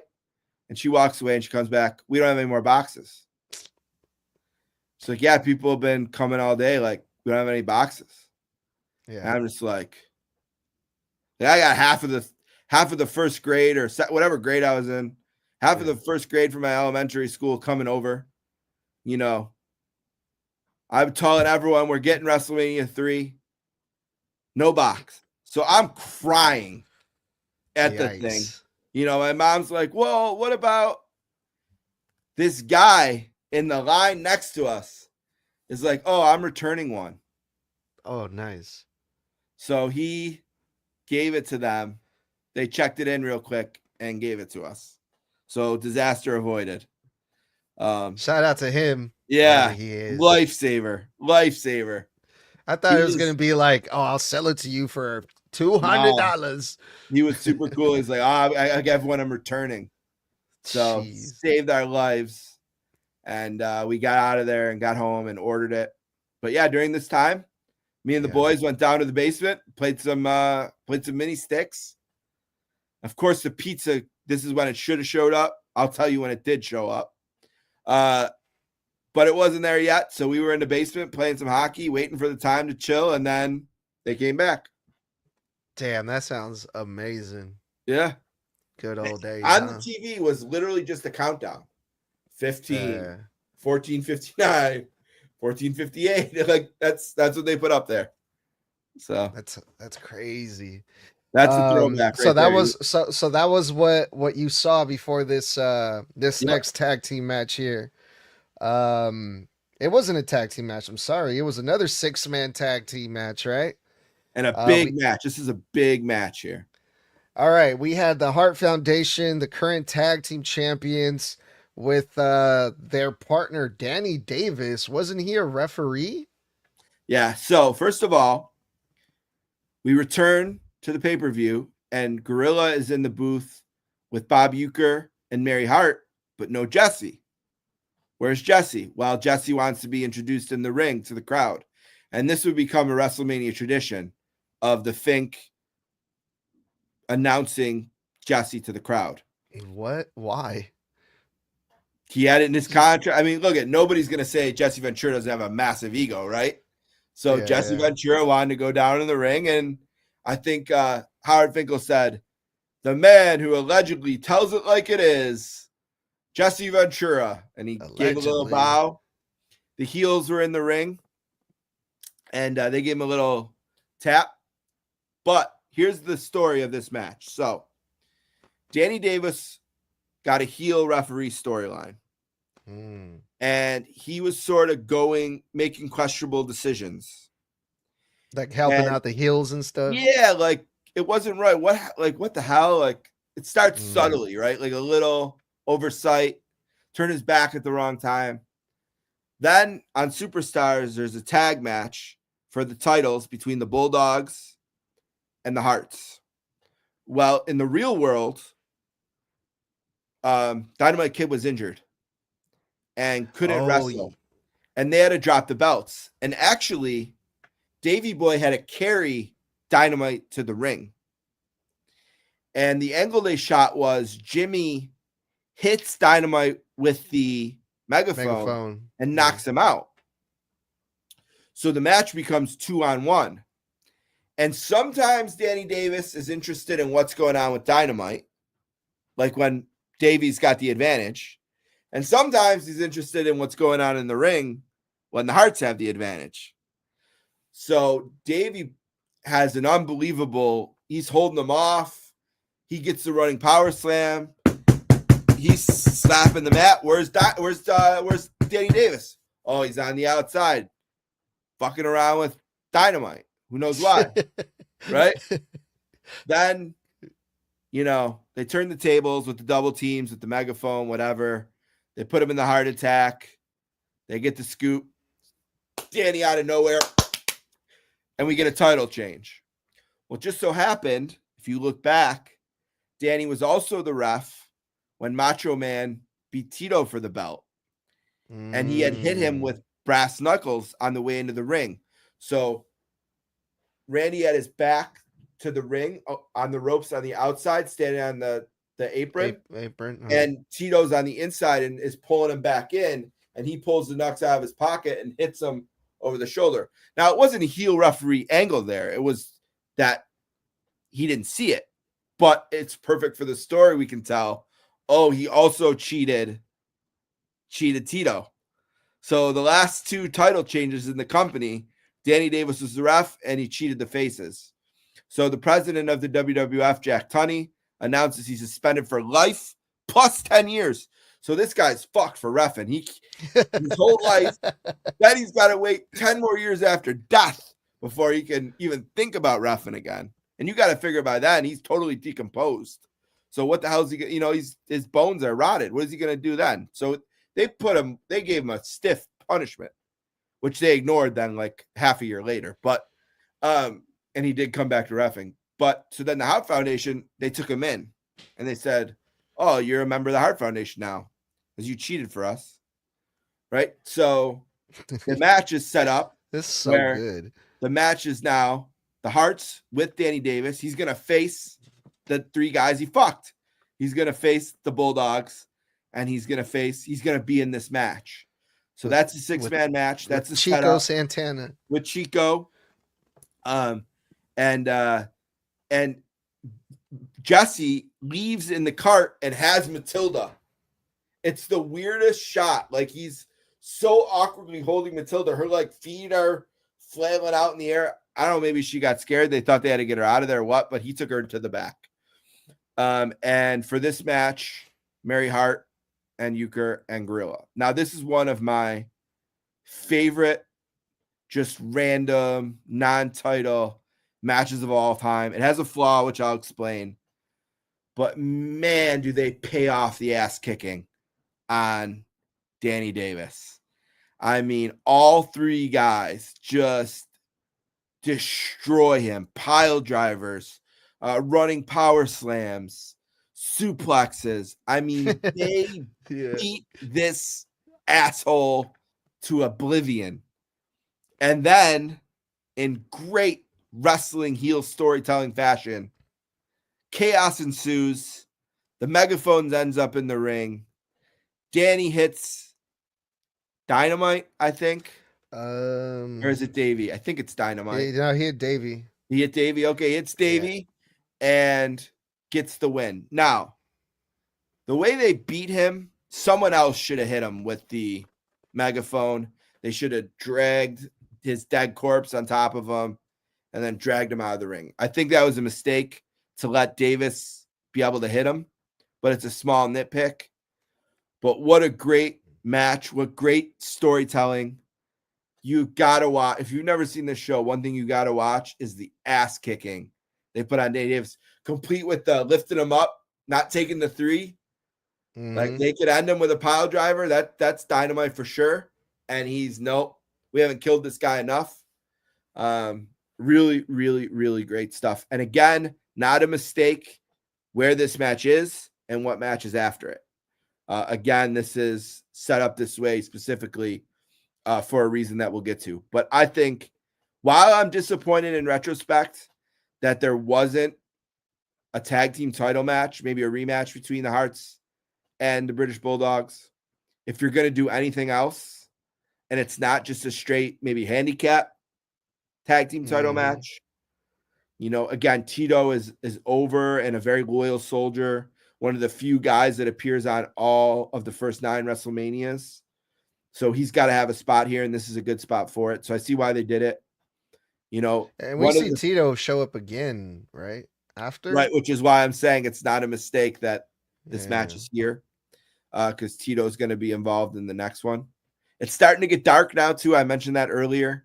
This is kind of that right in that point where the sun is gone and the dome is getting darker and the stage is being set. But I think this is one of my favorite parts of this WrestleMania. I love this match. And I just love how they pay off the ass kicking of Danny Davis. Even though he gets the last laugh in the end. Much to the chagrin of Mary Hart, who during the match makes clear that she's not related to the Harts. It's just a coincidence that she would never be seen with those dirt hooligans. Yeah. Yeah. So, really good stuff here, I think. Yeah, man, it was a nice little payoff. I was a little familiar with the storyline already, just not that much. But I wish they would have explained it more. I don't know if they did in the original one, but in the Peacock version, they just kind of threw him out there. Yeah, no, I don't think there's a video package for this, and they probably should have done one. It would have been fucking great. Yeah. Especially for this one. But yeah. Um, all right. Butch Reed versus Coco Beware, and Coco Beware was another one that had music in this thing. Mm-hmm. Um, any backstage segments or interviews between these two matches? Yes, Andre's promo. This is where Andre's promo is before. Andre barely speaks. I did write down when I'm looking down. I have some notes as well. This is what Bobby says. Hulkamania is over. Hulkamania is dead. He said everybody was picking Andre because no one can defeat Andre. He says he's getting ready because he's going to manage the next heavyweight champion of the world. Giant said nothing the whole time, just mean, mugging, intimidating look on his face. Nothing he needs to say. He said everything he needs to say when he ripped the cross and the shirt off of Hogan and Piper's Pit. But Bobby, A-game promo here. One of the best ones of the night. You know, setting the stage for the main event. So that's the promo in between. All right. And we will definitely be diving deep into the main event when we get there. Mm-hmm. This was another quick 3-minute match with Butch Reed and Coco Beware. Another guy that's super over, got a huge pop is Coco. And unfortunately, it's kind of felt like the same thing with JYD and Harley Race. Quick match with a very underwhelming finish, I thought. I think Butch Reed got the roll up on Coco Beware by grabbing the tights. Mm-hmm. And Coco Beware, with the help of Tito Santana, they jump on Butch Reed's manager Slick. Yep. And they give him a taste of, you know, and they rip his suit to shit. They mess up his outfit. What do you remember about this match? It was kind of quick though. Yeah. So interesting thing about Coco is, in retrospect, he's one of the biggest stars of this era in terms of people outside of wrestling know Coco Beware. You know, Why is maybe that? because of the bird, you know, whatever. But like really casual people in my life who don't really know wrestling, and they'll say, "Oh, you like wrestling?" It's like, "Oh, I'm a huge fan of 80s wrestling." They'll be like, "Oh, I remember Coco Beware." You know, he's one of those guys that the career he had is maybe not as big as how he's known. You know, people knew Coco. He's super over. You know, if you were at a house show in this time and Coco's there, one of the biggest reactions of the night. You know, he was great. He could work the crowd with his, you know, his bird dance and the way he moved around, and, you know, the speed he had in the ring was unique for the time. You know, he was ahead of his time in terms of the style he wrestled with. I'm going to be honest, this match is nothing. There's nothing here. It's 3 minutes of nothing. They don't get going. You know, nothing really happens. Butch Reed looks like $1 million. He doesn't wrestle like $1 million. Nothing happens. The Doctor of Style, and first of all, we got to give props to a man who has a PhD in style. I wear shorts like 340 days a year and t-shirts. Mm-hmm. This guy he wrote a dissertation and got a PhD in style. So I respect that. You know, yeah, he's the Doctor of Style. He's got a PhD in style. You have to respect that. I don't know anyone else. My whole life, I've not met anyone else who's completed the doctorate program in style. I didn't even know that was a thing. Me neither. Apparently, yeah, but he did it. He has a PhD in style. So it's a complete shot across the brow here, then, that in the biggest night of this man's life, a man who's got a PhD in style has a Tito Santana put his nose in his business and destroy the outfit this man picked out. Think about total disrespect. Think about this. The number one thing in your life. Imagine how much college debt he went into to complete a PhD program in style. He has committed his life to this. How much time do you think it took him to pick out his outfit for that night? Right? Like, This is the biggest night of his life. He's going to be in front of 90,000 people, right? The whole world is going to be watching him. He has a PhD in style. He's dressed up. And Tito Santana comes out of nowhere and messes his outfit up. That's low. Mm-hmm. That's low. I love Tito. That's low. That is really low. The ultimate disrespect. Yeah, man. I mean, this guy's got a PhD in style, and you rip his suit up. Jesse Ventura was loving the fit. Yeah. Jesse loved it. Gorilla? No. Not so much. Gorilla's like, that's like $15 of fabric. I mean, it's Jesse and Gorilla, unreal night. But there's nothing else here besides that. I just went on this ridiculous rant about style because there's nothing else to talk about with this match. But what was the point of Tito then coming out and helping out Coco? He had some beef in the syndications. Slick had been poking his nose in a couple of matches on Superstars and giving him the cane. You know, Tito had eaten that cane a couple of times, so he had his eyes out for revenge on this night, and he got it. Nice. So. Well, cool. Moving on then to the next match that Jesse Ventura said the best match he has ever seen. That's right. I said earlier, I have a hill to die on when it comes to wrestling. And that hill is that this is the greatest match in the history of wrestling. And I've watched just about every match that anyone has ever said, hey, this is the best. Right? I've watched Cena and Punk at Money in the Bank. I've watched obviously everything from my era, Owen and Brett. I've watched the ladder match at WrestleMania 10. You know, I've seen Austin and Brett. You know, I've seen them all. And look, I will admit, again, wrestling exists in your past. This is my match. This is my era. This is my match. And unfortunately, this is when the pizza came. Now, and of course, we're talking about Steamboat versus Randy Savage. But before we get into the match, is there anything before the match worth mentioning? Yes, two great promos. Macho Man and Elizabeth. Okay. You know, they're up first.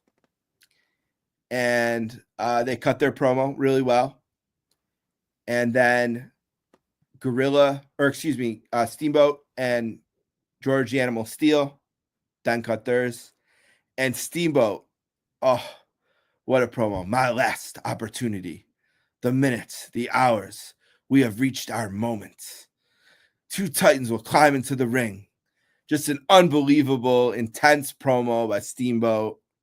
You know, right at the end, they hit the Alan Parsons Project, the Chicago Bulls starting lineup music. I think it's called Sirius is the name of the track if you want to look it up. And he comes out with George Steele. Now, George Steele's role in this, well, let's tell the story of the match, right? Because they do show the promo package. Yeah, they've been feuding for a while, right? Savage and Randy. Steamboat. November 22nd, 1986. Steamboat and Savage have a match on Superstars for the Intercontinental title. And it's a good match, and they're going back and forth. And I think Savage gets a little insecure about his title. And he tries to murder Ricky Steamboat. He literally attempts a murder. He drapes his throat over the guardrail and drops an axe handle down on Steamboat's throat. Then he gets the bell and drives the bell into his throat. All in one occasion. Yep. Okay. He attempted a murder. I believe that the police probably should have investigated Savage for attempted murder. Steamboat's grabbing his throat. He can't breathe. They stretcher him off. He's like falling off the stretcher. And he's away for a bit. And we start to see these vignettes. Steamboat with his doctor. His doctor's like, I don't know if he's ever going to talk again. You know, there's these ridiculous vignettes where Steamboat's trying to learn how to talk. And he's like, orange. And he gets so mad because he can't do it. Like, it's great. It's great stuff. And finally, Steamboat comes back on Saturday night's main event in the middle of a George Steele, Randy Savage match. So Steele and Savage in the meantime were kind of cutting a Beauty and the Beast angle, right? With Elizabeth being the beauty, George being the beast. Some people hate this. I kind of like it. Some people think it was a waste of Savage's time. But again, you got the era, the way the shows were set up, just fun, He ends up having like a crush on he loves Elizabeth. Yeah. And they actually have a match where he could win her. She was at Sarah's main event. The winner of the match won Elizabeth. So Savage put her up. Now, quick question. Remind me of this timeline because I'm not really too sure. Sure. Was this before or after the whole thing that happened with Elizabeth and Hogan? Before. Okay, this was before. Okay. So this was when you can say Randy was like starting to show his like jealousy and like his okay, gotcha. Yeah, very much. Okay. So they're having a match on Saturday's main event. George scoops her up, Elizabeth. And Jesse's going crazy. It's a kidnapping. He's kidnapping her. And Vince, at least she's in the arms of someone who cares for her. And when Savage tries to chase after him, this is when Steamboat makes his first appearance back since the throat. Cuts him off. And they build to the match. Now there's been stories. First of all, one thing that aggravates me about Steamboat, who I love, is he perpetuates the lie that they never touched each other until WrestleMania. It's a total lie. They had a ton of matches on the road in the house shows. They were working this match out. And they also had an amazing, if anyone wants a hidden gem from this era, the February 1987 MSG show, there's a 6-man elimination match with Piper or Savage and Steamboat on one side, Piper and Adonis on one side, and Race and JYD on the other side. It's the main event of the. It's one of my favorite matches of all time. It's really, really good. Crazy. And it's Piper's last show at MSG. That's how it's built. Because he's retiring in March. So it's February. Really, really great. So that's another time they touched each other. Like they were in the ring together. There was a few lies that they threw out there for the sake of hyping up the match, I feel like, right? Yeah, and this is like after the fact. Like now Steamboat says that. Like you just have one of those A&E documentaries, that they have those that they've been over the last few years. And he still says, we didn't wrestle. They wrestle all the time. They were working this out. They were testing spots, what got pops, what didn't. It's famously known at this point that they had one of these. I actually had one, so I grabbed it. They had one of these notepads, and they wrote down every spot. They numbered it. I heard Savage was notorious for that shit. Yeah. Savage wrote them down, and then he would quiz Steamboat. Like, he'd be like, give me 38 to 50. And they handpicked Hebner for this match to be the ref, and they told him, you count every spot. And if we don't kick out, we don't kick out. Like they risked it every time. Like they tried to make the false finishes so tight. And they told Hebner, count normally every time. And if you get to 3, we end the match there. We fucked it up fine. So the timing that they put into this, the effort they put into it, some people maybe don't like that. Some people will say this, certainly at this point in this era, you called it in the ring. They gave you a finish. You called the ring. The heels usually led the match. That was the tradition. The heels would call the spots in the ring. Yeah. This was planned out very specifically. They had a game plan. They knew the match that they were going to build. And like I said, they handpicked the ref. They built up the false finishes. And I'll tell you this story because I know some people don't get it. It breaks my heart. Mm-hmm. But when I was in college, I was telling this wrestling fan who was a little bit younger than me about this match, and he had never seen it. Wow. And I was so excited to show him, and he just didn't get it. Like, he just watched it, and he was like, right. All right, because I think these guys were so ahead of their time that to see the speed that they worked, the energy that they worked. One criticism I have of modern wrestling is that every match I see, somebody hits their finisher, the other guy kicks out, then they look at the ref, they complain about the count, they can't believe the guy kicked out. They're like, I see this in every match. It drives me nuts. So wrestling fans now are conditioned for every match has false finishes, right? Mm-hmm. In 1987, matches weren't structured like this. I mean, these guys broke the mold with this match. The speed, especially in this company. Someone could maybe say in one of the territories, Ric Flair and Steamboat in the 70s went 60 minutes all the time. Maybe they put on matches like this. This was not on television in WWF in 1987. Yeah, that's probably why we saw the finishes that we saw earlier too, like countouts, roll-ups, belly to belly, and shit like that. And then you go to this match and you get all these, yeah. And they had a very specific story too, that this was Steamboat's last chance to be Intercontinental Champion, right? His quest for the belt almost led to his death. His larynx was crushed. He couldn't breathe.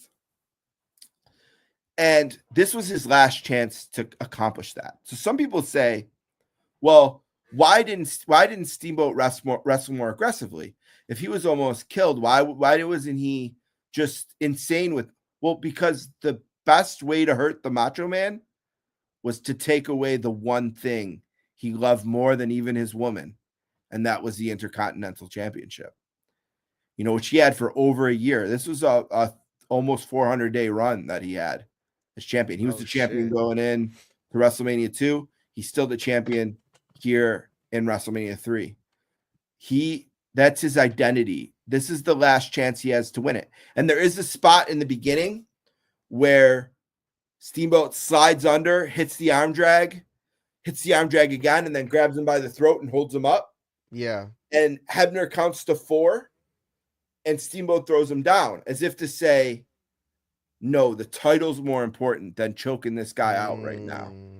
Right? Winning the title is, I can't let Hebner get to 5 here, because as much as I have this guy by the throat right now, more than that, I want to win the title. That's how I can hurt him.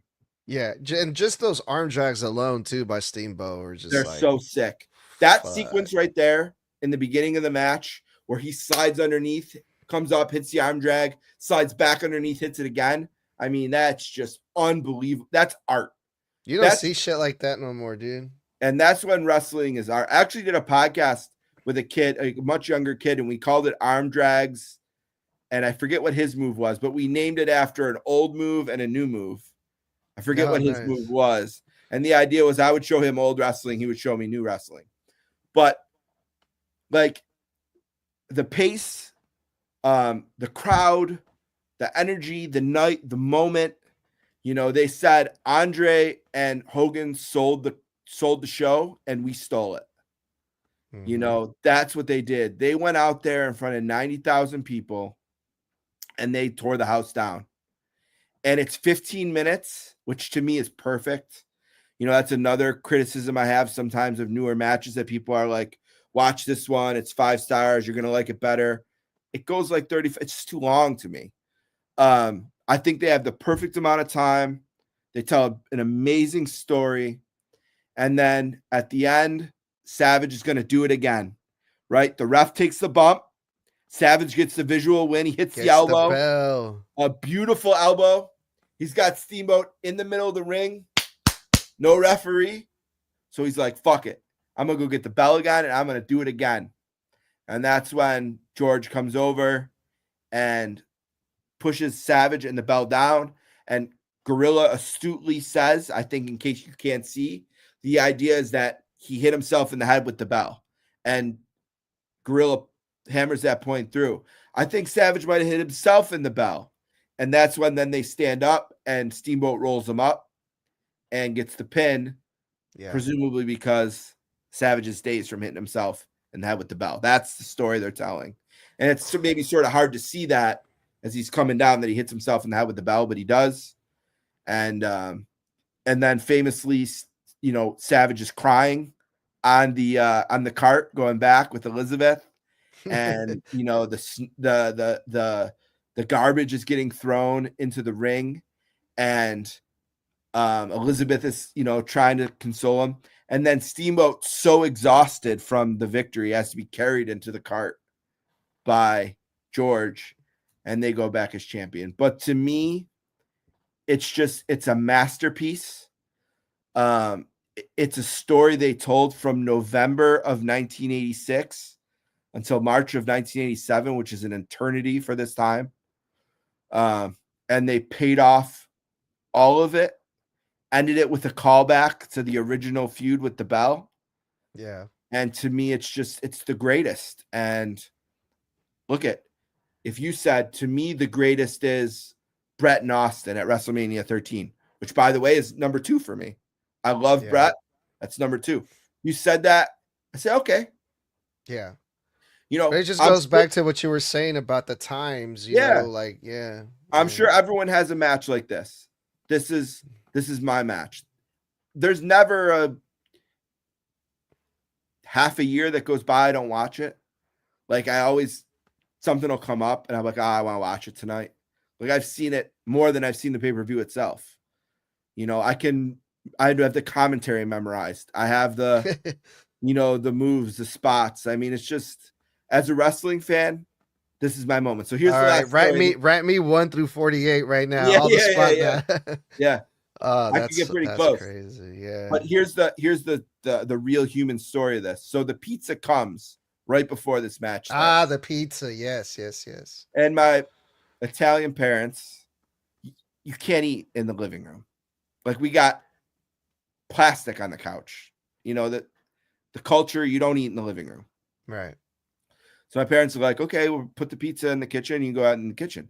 And I'm like, hell no, I ain't going to eat pizza during Steamboat and Savage. Well, all my friends are like, no, we're going to eat pizza. So I'm alone in my living room watching this match. Everyone's in the other room eating pizza. And Steamboat wins, and I run into the kitchen and tell them, and I'm so happy. Now, postscript. So Steamboat becomes champion. I'm super happy. That Christmas, let me think of the timeline. The Christmas before already, I had tickets for a TV taping in Buffalo in June. So I told my dad, I can't wait till we go to the show. I can't wait to see Steamboat.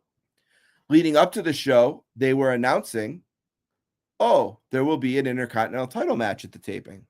Come see Steamboat defend the title. So I knew he was having a match. I didn't know who he was against. So we're at the show. Great seats. Me and my dad. And Fink says, the next match is for the Intercontinental Championship. And I'm like, fuck yeah, let's go, right? And they're like, first the challenger, the Honky Tonk Man. And I'm like, oh, Dad, this guy sucks. Steamboat's going to kill this guy. It's like a fake Elvis. He sucks. Yep. Everyone's booing him. He hasn't been shit so far. It's going to be a walk. Yeah. Well, it was not match. It was not a walk. It was not a squash. Honky Tonk Man won the match and won the belt right in front of me. And then he goes on to become the longest reigning Intercontinental Champion. It was a nightmare that never ended. The guy had the belt. Oh my God. Until SummerSlam 88, he had the belt. Oh my God. But it happened right in front of me.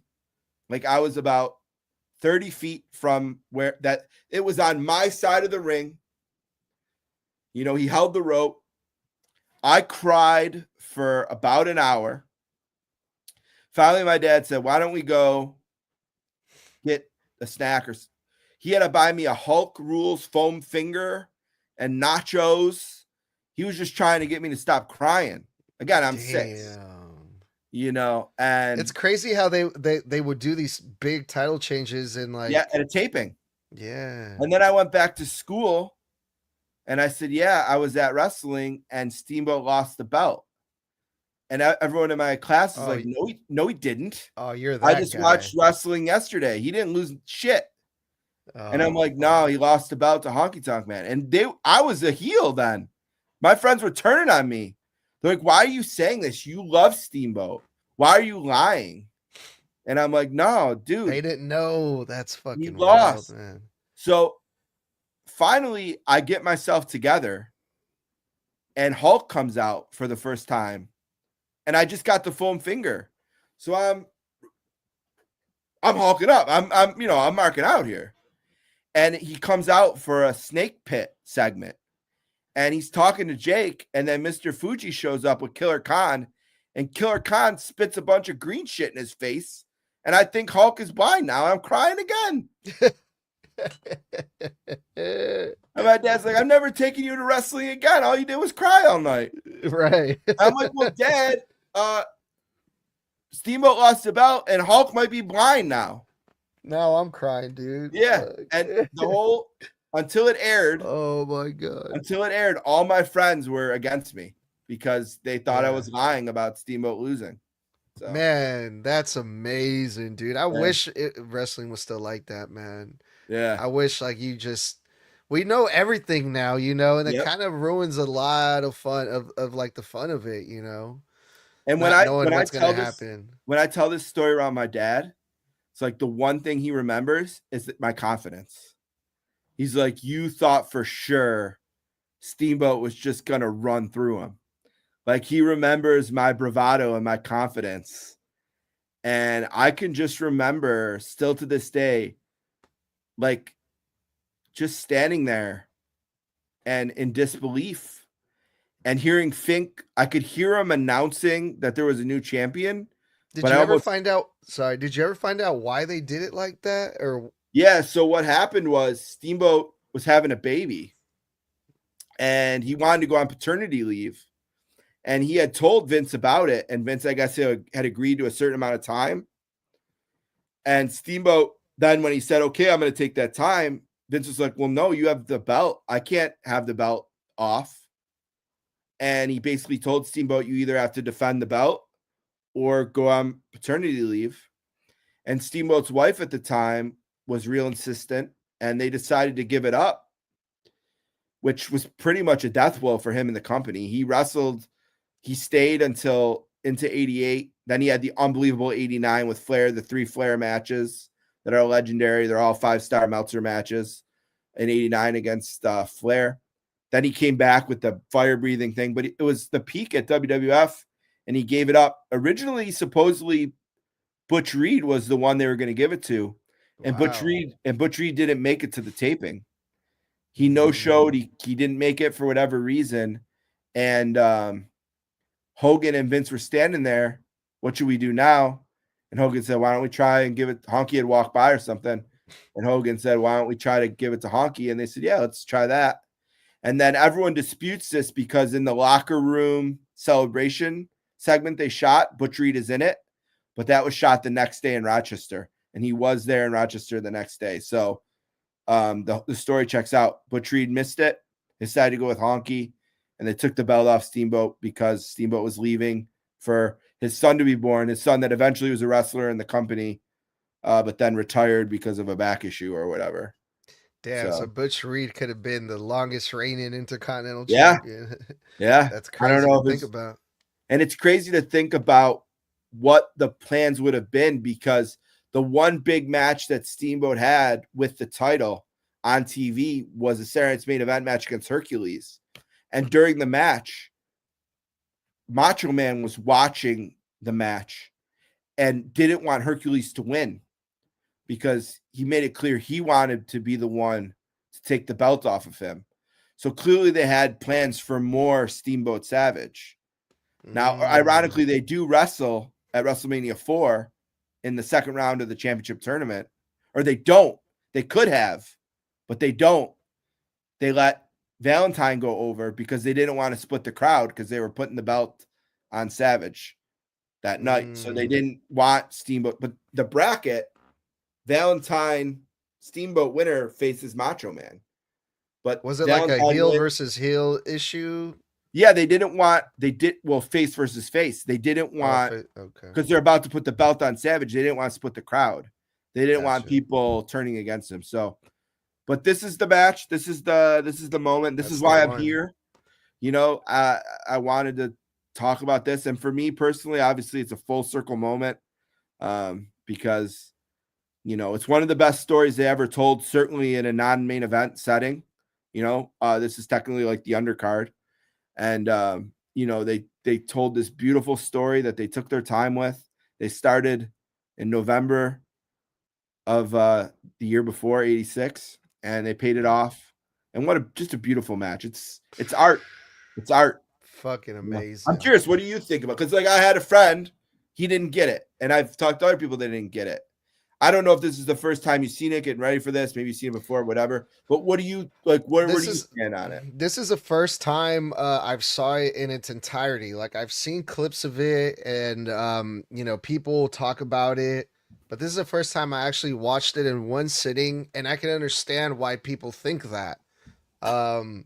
Just the way that they executed the moves and the intensity, the speed, and they just worked so well together in the ring. I just kind of felt like it kind of went a little bit too long because it kind of seemed like, wait, hold on. Okay. Because it kind of seemed like when they were doing their false finishes, they were starting to get a little bit winded and they were kind of like slowing down a little bit. And I was just like, oh man, like they're like, these guys, I don't think we're going to see a winner. Like these guys they're running out of energy here. And then you thought they blew up a little bit. Yes. And then we saw, you know, the roll up and I was like, oh, okay. All right. But I was getting kind of worried there a little bit towards the end, but everything before that, it was just fucking amazing. Okay. Fucking Interesting. amazing. Interesting. Yeah.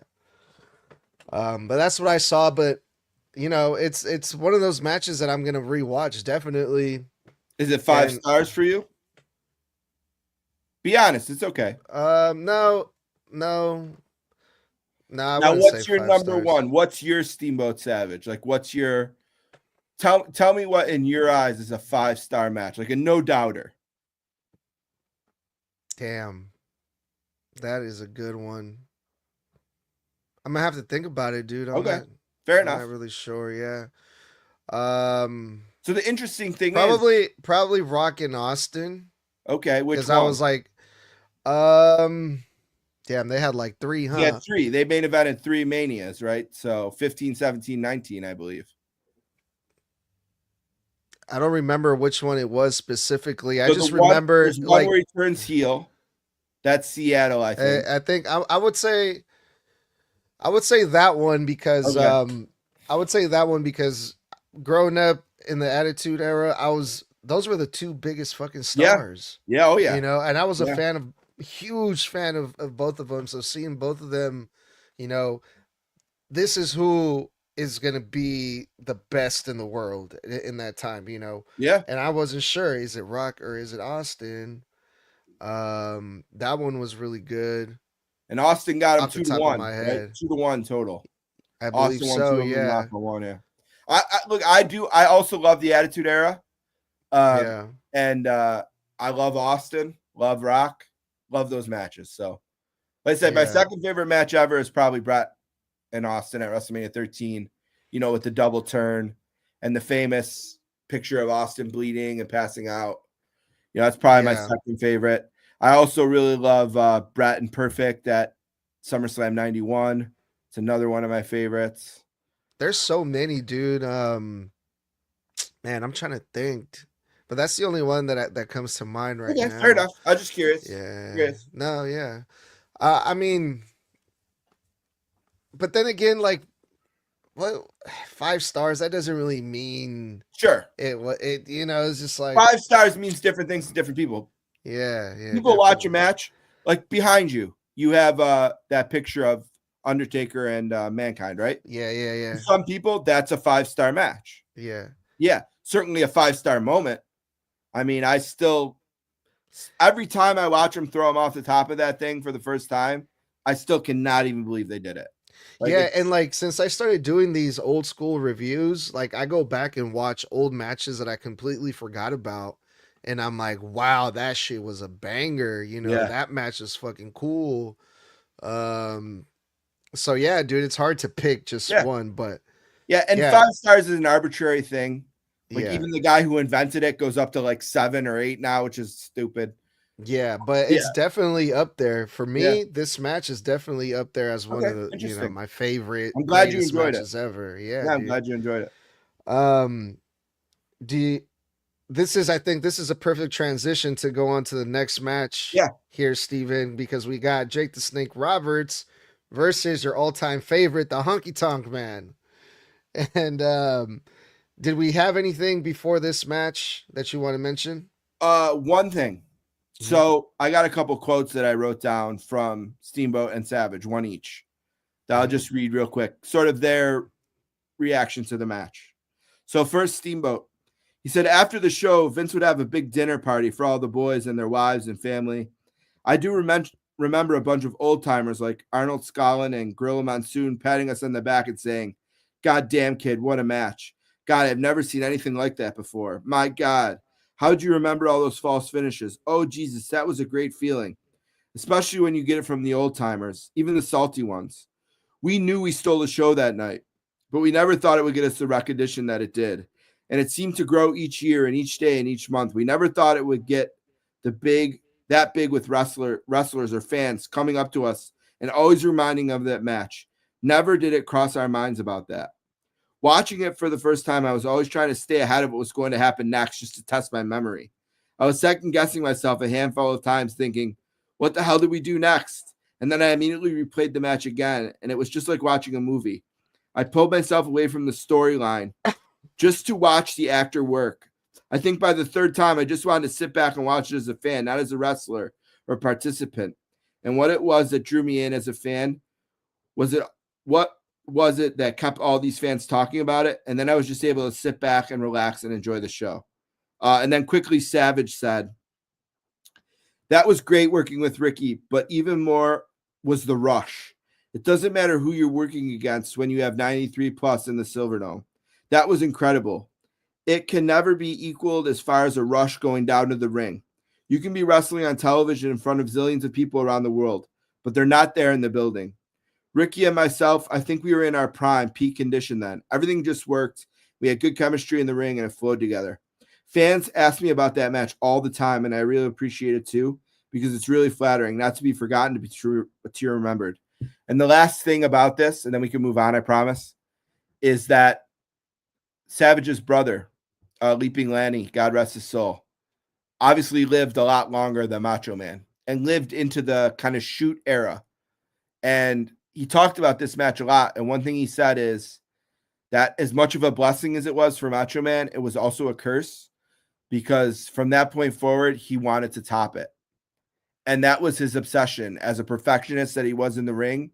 He wanted to have a match better than that. And he was always chasing it, almost like, a heroin addict chases that first high, and he could never get there. So for someone who has a career as beloved as Macho Man, he also feels like, and you can see the respect they both have for each other in that match. So yeah, unfortunately, then we transition to my buddy, the Honky Tonk Man.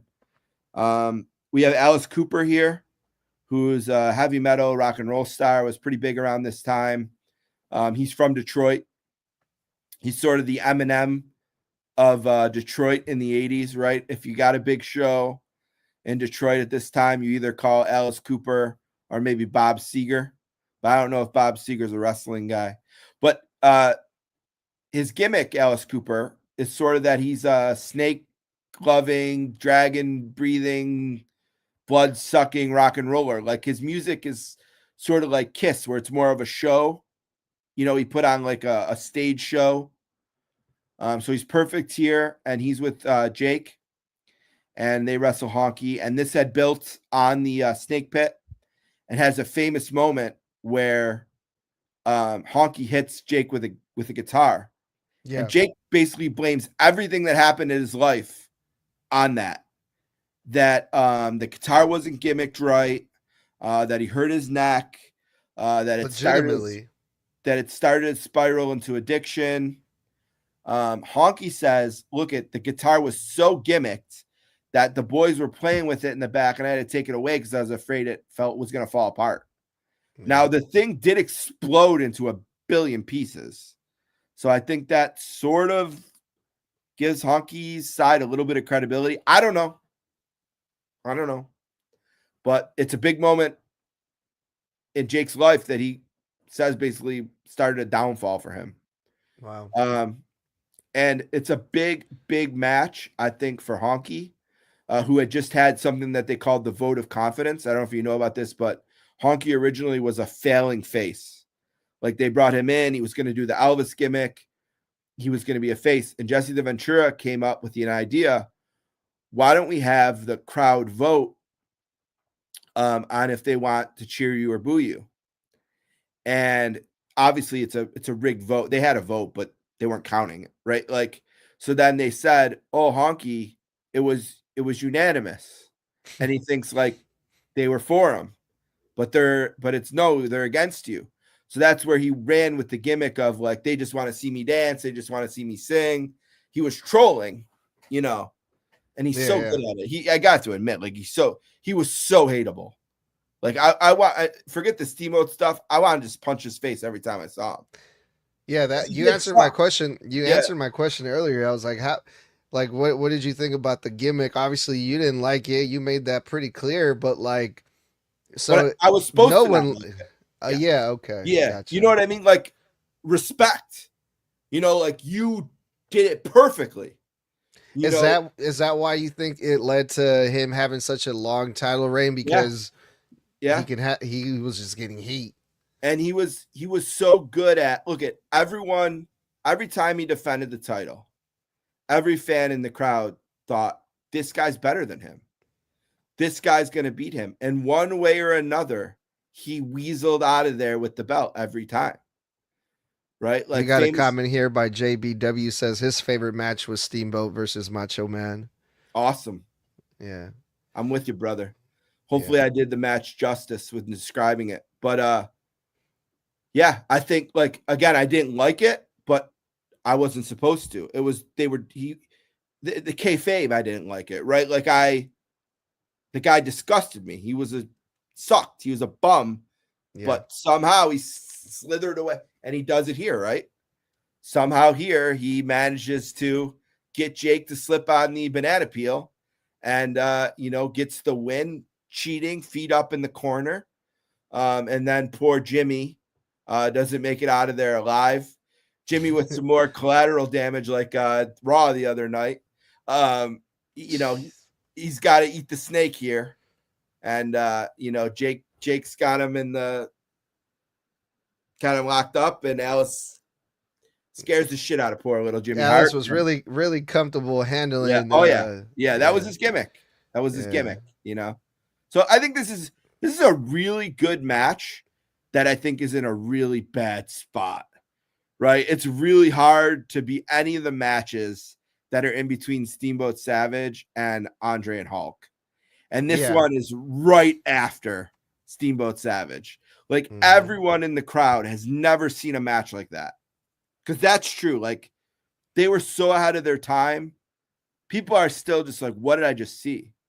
Right. So this isn't a bad spot. I think it's remembered poorly because of that. I think it's a better match. I think the guys worked hard. I think they told a good story. Again, Honky Tonk Man builds the legend of, he's not better than Jake. Jake is super over, super loved. He's got the DDT. He's got Damien. He's going to beat this guy 99 out of 100 times. But somehow, some way, Honky Tonk slips his little ass out of the ring with the victory.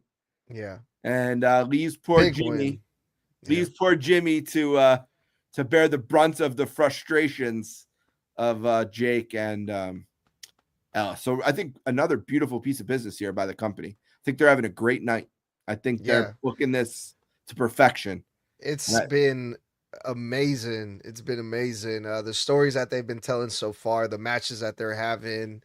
Dude, Definitely. We have one more match before the main event. It was the Iron Sheik and Nikolai Volkov versus the Killer Bees, and I think like some of the other matches. Now that you mention it, I think this match was put before the main event because of Jim Duggan. I feel like, Yeah. because very, very patriotic. Jim Duggan comes out to help the Killer Bees defend, the country of, Yep. United States versus Iron Sheik and Nikolai Volkov. But he ended up costing the Killer Bees the match, which the Killer Bees, they didn't seem to really give a shit for some odd reason. Yeah. Quickly, before we get into it, right before the match, Mean Gene came out to the ring and announced the attendance, which she announced at 93,173. Okay. Meltzer has been the driving force in trying to debunk this. And he says that he got from somebody in promotions that it was 77,000. Big difference. Okay. So here's what I'll say. I'm going to look this up real quick. Pontiac Silverdome. And I'm going to read you the max. Okay. So for a football game, the capacity was 82,000. All right. For a Lions game. You want to go see Barry Sanders and Scott Mitchell and Herman Moore in the 80s and 90s at the Silverdome, you get 82,000 in there. There's a shot from WrestleMania 3 from someone standing all the way up in the corner. And every seat is full and everyone is on the field. So it's probably not 93,000. That's probably a gimmick. It's a very specific number that they picked because it's more than the Pope got there. And they wanted to set the record. So it probably is a juiced number. It's 93,173 was picked very specifically because it was more than that threshold of the Pope. And the Rolling Stones, I think, was the other one. But it's not 77,000. Maybe it was 77,000 paid. Maybe. But if you're going to tell me there was 77,000 people there, you're going to have to explain to me how all the seats for a Lions game were full and all the people were on the floor, but there was less than a Lions game. Yeah. So to me, it's got to be somewhere in the middle. That we don't probably have to say much more about it, but it's a huge part of the show that's been discussed and debated for years, mostly because of Meltzer and his hard-on. A little bit more than 82,000 then. Yeah, it's somewhere between 82,000 and 93,000. And yeah, maybe only 77,000 paid. I would believe that. And then maybe they gave away 5,000. So what? You know what I mean? But not a big deal. To the match. Yeah, this match is for Hacksaw, right? He's very new to the company. He's just been there a few weeks. Obviously for years, Volkov and Sheik have been singing the Russian national anthem before, and they have been playing it up on Superstars. Duggan had said, as long as he's in the company, they'll never sing the anthem again. They have been doing it for weeks on the Cindy shows. He would be cutting a promo in the back, and then sort of in the background, you'd hear Volkov start to sing, and he would run out and right in the middle of his promo and run to the ring and break it up. So Killer Bees, again, they're like the Rougeos. They're one of the tag teams busting their ass on the road and the house shows. They're over as hell. These are another one that everyone in the lunch table in 1987 loved, the Bees. They love the suits and the gimmick with the masks and switching each other. But this match is here for Duggan. And yeah, Duggan hears the anthem. He comes out. And then Sheik, who for a long time got this wrong, he would say, that jabroni, B. Brian Blair, I should have broke your neck. He had the camel clutch on Brunzell, not B. Brian Blair. So Sheik, for whatever reason, probably just said it to say it, didn't give a shit whether he had it. Was Wu-Tang a thing during this time? Is that where they got that gimmick from, the Killer Bees? No, this is probably a decade before Wu-Tang. Okay. Maybe Old Dirty Bastard was a Killer Bees fan. I don't know. But no, a little before Wu-Tang. No, I think Jumpin' Jim Brunzell was a AWA guy, came over from AWA. And B. Brian Blair is a Florida guy. And I think they came, didn't know what to do with them apart. And they got hot with this tag team. Never hit the heights of like a Demolition or Heart Foundation or Bulldogs, but they were over. Yeah, And that was way again, off then. yeah, again, though, this is just these last two matches. You got to cool the crowd down after Steamboat Savage and get ready for the main event, right? Yep. That's right. The main event. Are you ready? I'm ready. Are you ready, Steven? André versus Hogan. We talked a little bit about the buildup for this match a little while ago. It was pretty much due to Andre's jealousy of Hogan, was it not? Yeah, so what they did, again, brilliantly put together. So on Superstars, Jack Tunney comes out one day and he says, we're going to present a trophy to André the Giant for being undefeated for 15 years. Now, I should back up a little bit. André the Giant was suspended somewhere in 86. And it was because he needed to have some time off. They ran this angle. He was suspended. And when they reinstated him, he would wrestle under a mask and they would pretend it wasn't André, but everyone knew it was André, right? André is suspended. So this big mask guy would come out and it's not André. Well, when they had his reinstatement hearing in France, I don't think they actually had a hearing, but they said they did. And they reported that Bobby Heenan was there. They're not sure why he was there, but he was there. And they would ask Bobby, why were you there? And Bobby would say, don't worry about it. So fast forward to 87, and they're going to give André an award for 15 years undefeated. And they give him a trophy. This big, right? Yeah. They give him this. This big of a trophy. And Hulk comes out and is like, oh, I want to. Good job, André. And André kind of walks off. Next week, Jack Tunney's back. He wants to give Hogan a trophy to celebrate 3 years as champion. But his trophy is this big, right? Compared to this one. A little smaller. So Jesse starts stirring the shit, right? And he's like, oh, André walked off when Hulk came off. Oh, Andre's trophy's smaller. Piper, right? Yeah, he's saying this shit to Piper in Piper's pit. And Piper's like, well, why don't we get to the bottom of it? You get André here next week, and I'll get Hogan. So next week they come, and Piper is talking to Hogan, and Jesse's standing there, and all of a sudden, André walks in. But it's not just André. It's André and Heenan. And right away, everyone's like, why is Heenan here? And Hogan's like, what are you doing? Why are you with him? I told you what he was doing to everyone while you were away. You know, why are you with him? And André says, I am here for one reason, to challenge you to a world championship match at the WrestleMania. And Hogan is like, no, André. We're friends. And Heenan says, you don't believe that? Maybe you'll believe this. And André rips the shirt off and his cross. Now, when he rips it off, he accidentally scratched him with his finger on the chest. And that brilliant wrestling mind of Roddy Piper sees the blood. And he says to Hogan, Hulk, you're bleeding. You're bleeding, Hulk. You know. And Hulk is just, he's got his cross is broken. His shirt is ripped. And he's bleeding. He's just in disbelief. So then the next week, Hulk comes back out. Hogan says, you tell me right now, will you or will you not defend your title against André? And he says, hell yeah. And the crowd goes nuts. And that's how they built it. A really, really, really great story that they told. Now, be honest. Did you cry when this happened? No, I was more shocked. Okay.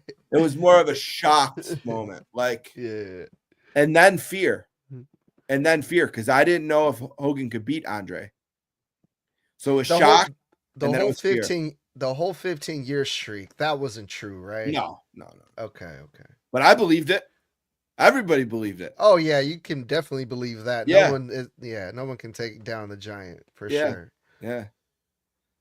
So Mary Hart comes down. She's going to be the timekeeper. Bob Uecker comes down. He's going to be the guest ring announcer. Andre comes with Heenan first. Then Hulk comes. Massive pop. I mean, an unbelievable. Real Americans blast in. Look, they've been there all day waiting.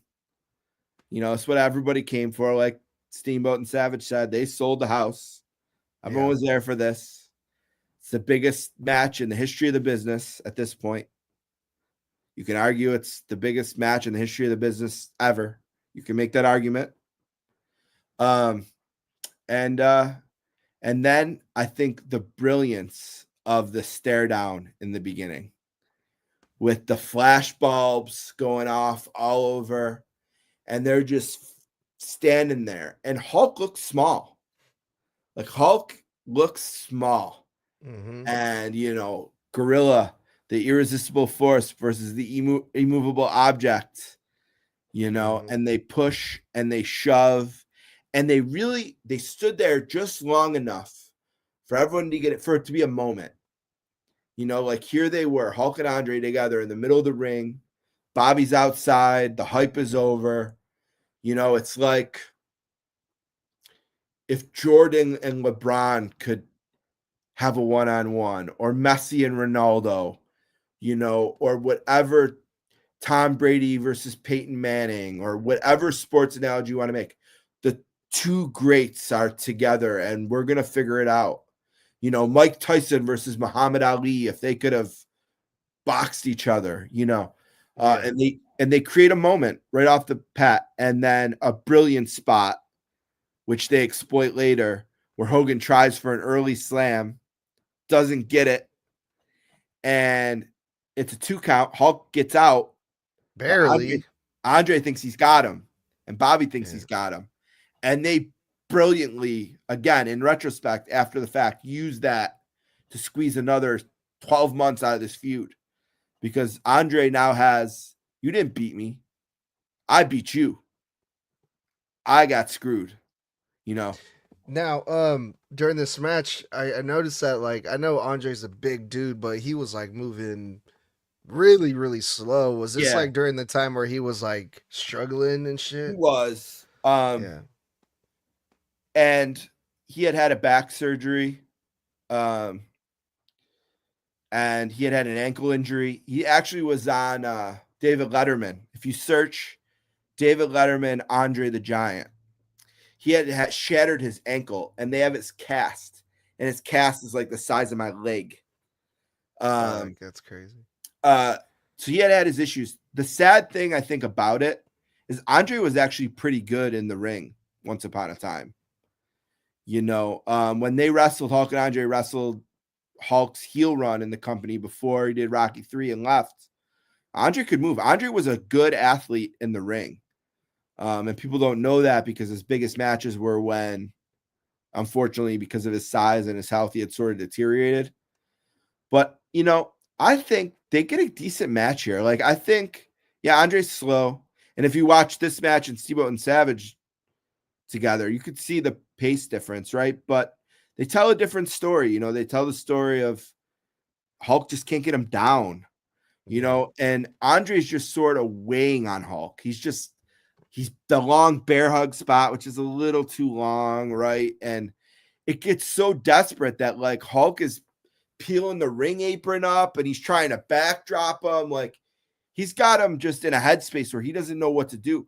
He's trying anything he can to just get him off his feet, you know? And then, again, remember we talked about the Hogan pie chart, and there's all these different reasons people don't like him.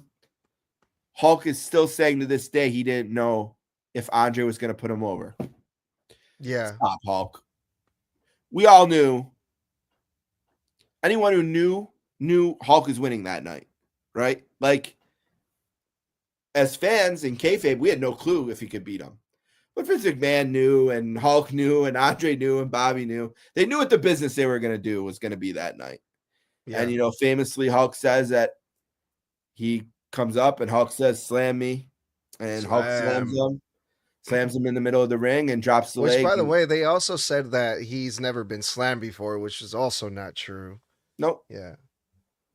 But you know what? It was an era where you could get away with this stuff, right? Remember, this is an era where guys would switch territories and they would do the same match, run the same storylines with the same people in a different territory, because the only people who knew about it, like, were the people in Houston, right? Like, if you were working in the Houston territory and you ran an angle with the guy, nobody knew. And then both of you guys ended up in Portland. You could do the exact same thing because nobody knew. There wasn't a WWF network or Peacock or Netflix, and national expansion really didn't start until 1984, until the summer of 1984. That's when Vince McMahon really started to expand from coast to coast. So, a lot of things happened in Andre's career, but people forgot. Some of the things happened right in the WWF ring in Madison Square Garden in 1977, but I didn't know that. Nobody knew. Nobody at school knew that. Hulkamaniacs, we didn't know that. And again, I think just brilliant storytelling here. Yeah. And Hogan, this is kind of a funny thing. Hogan wins and he's posing in the ring, and Gorilla's like, "Look at, he's thanking the man upstairs." I thought he meant God. Or no, he meant God. I thought he meant like the guy who ran the music, or like, I thought there was a guy upstairs, like behind the scenes that was working for the company that Hogan was thanking. Yeah. I didn't get it. He meant God. I was like, I learned that later in life. I was watching it one day, like maybe when I was 13 or something, and he said that, and I'm like, oh, he means God. There isn't like a stagehand back there who is it was not thanking that. Jack Tunney. Yeah. What a great all-time worst president, right? Forget Trump or Biden or whoever you don't like. It's really Jack Tunney. Yeah. He was really the worst president ever. Oh shit. But yeah, I think this is just another master class. Dave Meltzer, I think, gave it -6 stars. What the fuck? Yeah. That's crazy. Which is, just being a hater. That's crazy. Yeah. Nobody thought it was going to be, who are your buddies down in Mexico? What do they call them? They flip around. The like in Mexico. The luchadors? Yeah. Nobody thought it was going to be a luchador match here. You know what I mean? Like, nobody thought that Hulk was going to, get on the top rope and do a 480 on the, like, come on, like. Yeah, the biggest thing was that body slam at the end. Yeah, it was built for a body slam. It was the immovable force, versus the immovable object. And that was the story they told. A masterclass, beautiful night. No high flyers in this one, but no. Nah, definitely, man. Definitely one for the books. And then Heenan is crying on the cart on the way back. The second cart crier is Heenan. First we had Savage, now we had Heenan. He just has his arm in his white suit crying because he's not going to manage the champ. He thought he had him. He's not going to be famous. Yeah. He's not going to be famous, but yeah, man, that was WrestleMania 3. What a hell of a show, dude. If you haven't watched it, I recommend listening to this podcast first and then go back and watch that shit and tell me it's not one of the best fucking pay-per-views of all time. I missed out on a whole bunch of comments. I'm sorry. Someone asked, what Mania do you both like? Well, Steven helped us out reviewing his favorite pay-per-view of all time, WrestleMania 3, right? Did they say Mania? Just Mania? Just Mania. Yeah, 3 is obviously my favorite. From the Attitude Era, I really like 14. It's my favorite from that era. From an even later era, I did like 30. I did enjoy 30. But from my era, this is the best. 5 is great. I was at 6. 7 is really good. 8 is good. You did that with Ryan. 8's pretty good. Yeah, shout out to Ryan. But this is the peak. This is the peak for sure. Yeah. The peak of my era. But there's other ones I like. I love 14. I love 30. But what's the one in the Astrodome? Is that 17? That's oh really my good. God, I'm so bad with like trivia stuff. That's why Yeah, like the whenever Astrodome was really good. whenever Ryan like invites me on the no so to do trivia, I'm just like, oh fuck. Oh All right, yeah, I I'll saw do you it. guys trying to name the IC champs or the world champ, whatever one it was. Yeah, we failed, but it's all good. It was a fun time. Yeah. Just like today, Steven, today was a fun What were time the other? also, Was there any man. other comments? Anything else we got to answer? Um,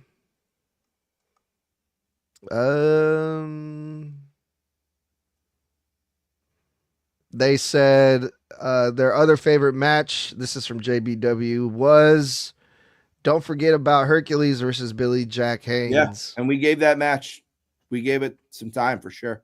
Yeah. Yeah. I do appreciate, by the way, that you called me Steven. I like that because really only my mother calls me Steven. Shit. I didn't even ask you if that was cool. No, it's great. It's very elegant. It makes me sound just classy, I think. You know what I mean? Like, what do people usually call you? Steve, usually. You know, okay. My brothers call me Steve-O. Like, I think there's a thing like how people know you that call you a certain thing. You know, if you're my mother or the host of Snug Wrestling, it's Steven. You know, if it's someone I played hockey with back in the day, it's usually, you know, Steve. My brothers call me Steve, like I said. So, but yeah, anything cool, is fine. Steven. Yeah, anything. Hey, man, thank you, Steven, for coming on, dude. Thank you. I appreciate you. I know it's late for you, so now, do you have any plans to do a podcast on Italian soccer players? No, dude. Because listen. My first thing is pro wrestling and soccer. It comes after, and I do post soccer content, and people are like, "Just do a podcast about soccer." It's just I just don't have the time. All right, I do have a question for you. I know you're not great at trivia, but you're from Mexico. Your family's from Mexico. My family's from Mexico. Okay. I was born and raised in California, so it's like pretty much the same thing. When did Mexico host the World Cup? Do you know 86? 82. Ah, fuck. All right. Right? Yeah. Is that right? I want to say it either 84 or 86. Well, they were 82 and 86. So 90 was in Italy. Mm-hmm. And Germany won. Mm-hmm. And 86, Argentina won on the hand of God goal by Maradona. Is that the one that was in Mexico? No, the one that was in Mexico, Brazil won. Pele was 17, I believe. Because I was going to say, I guess I could be wrong. I thought they hosted the 1982 World Cup, and I was going to ask you if you knew who won it. I know for a fact it was Spain. 82 was Spain. Okay. Same difference. I remember it was Pele won the Mexico one because it was at the Azteca Stadium. They did host in 86. You were dead on, buddy. Okay. And they probably had another one where Pele was 17. I'm sure that's true as well. But they did host 86, and Argentina famously won when Maradona in the semifinals had a handball. That was in Mexico? Yeah, the hand of God goal. Okay. Yep, and they beat England, and then they beat West Germany in the final.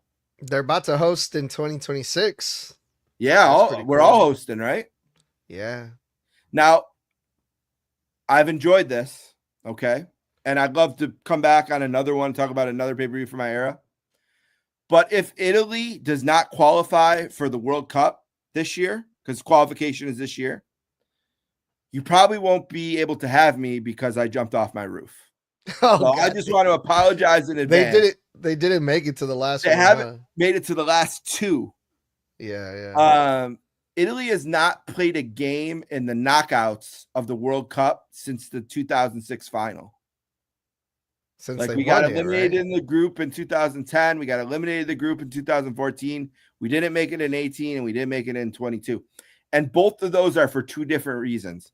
In 18, the federation bottomed out. We didn't have any talent. We couldn't score. All we had was Buffon trying to win every game 0-0. He's even sort of past his prime. And we lost to Sweden. 22, there's no excuse for that. We had just won the Euros the year before. we had all the talent in the world. We could have won the World Cup, but they didn't make it. They lost their group that they led every single day of qualifying till the last day. They got passed by Switzerland on the last day. The 2 Switzerland games they tied, and Jorginho missed a penalty in both. This is a guy who's one of the best penalty takers in the world. I think he's like 17 for his last 17 for his club teams in England. He missed one in both games. They didn't make it. If they don't make it this time, I'm telling you right now, Edgar, don't call me for any more pay-per-views because I'm dead. I'm just gone. You're going to have to call my wife and send flowers. I'm done. If they can't make it this time. You know what, Steven? At least you guys got to play some finals and some playoffs. Oh, right?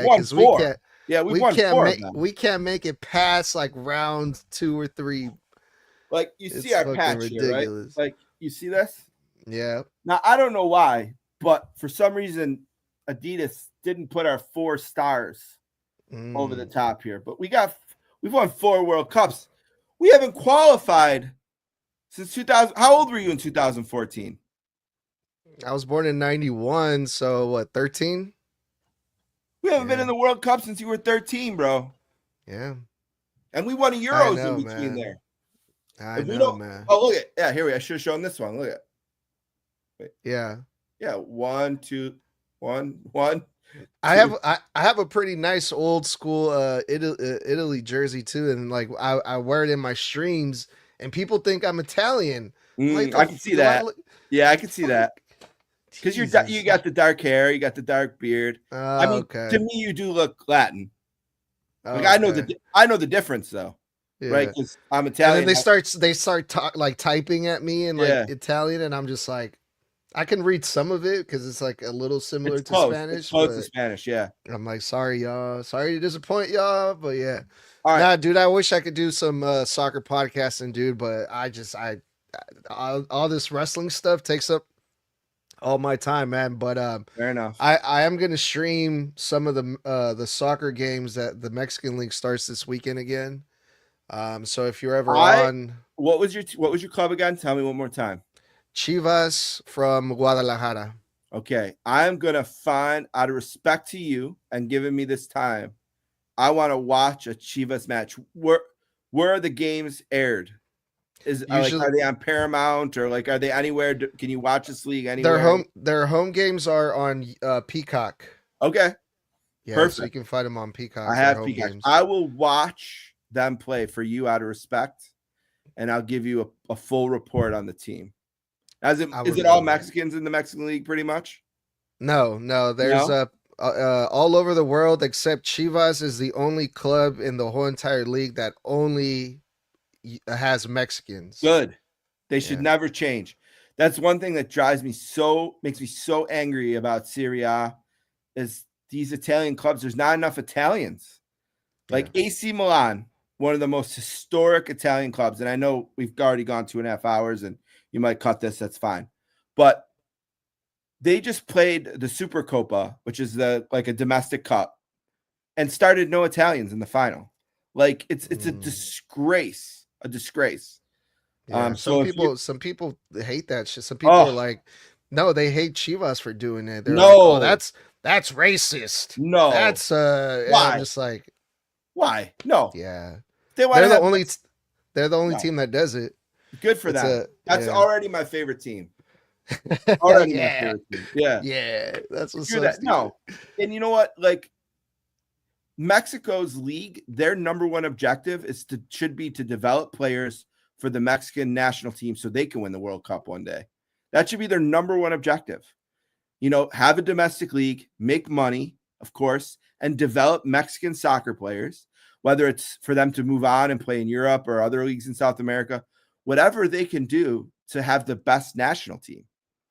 Like, it's almost a disgrace that they've lost to the U.S. as much as they have over the years. Like, and that's a big reason why. And that's probably why, because they're not focused on developing Mexicans. What? Because they're worried some asshole's going to call them racist.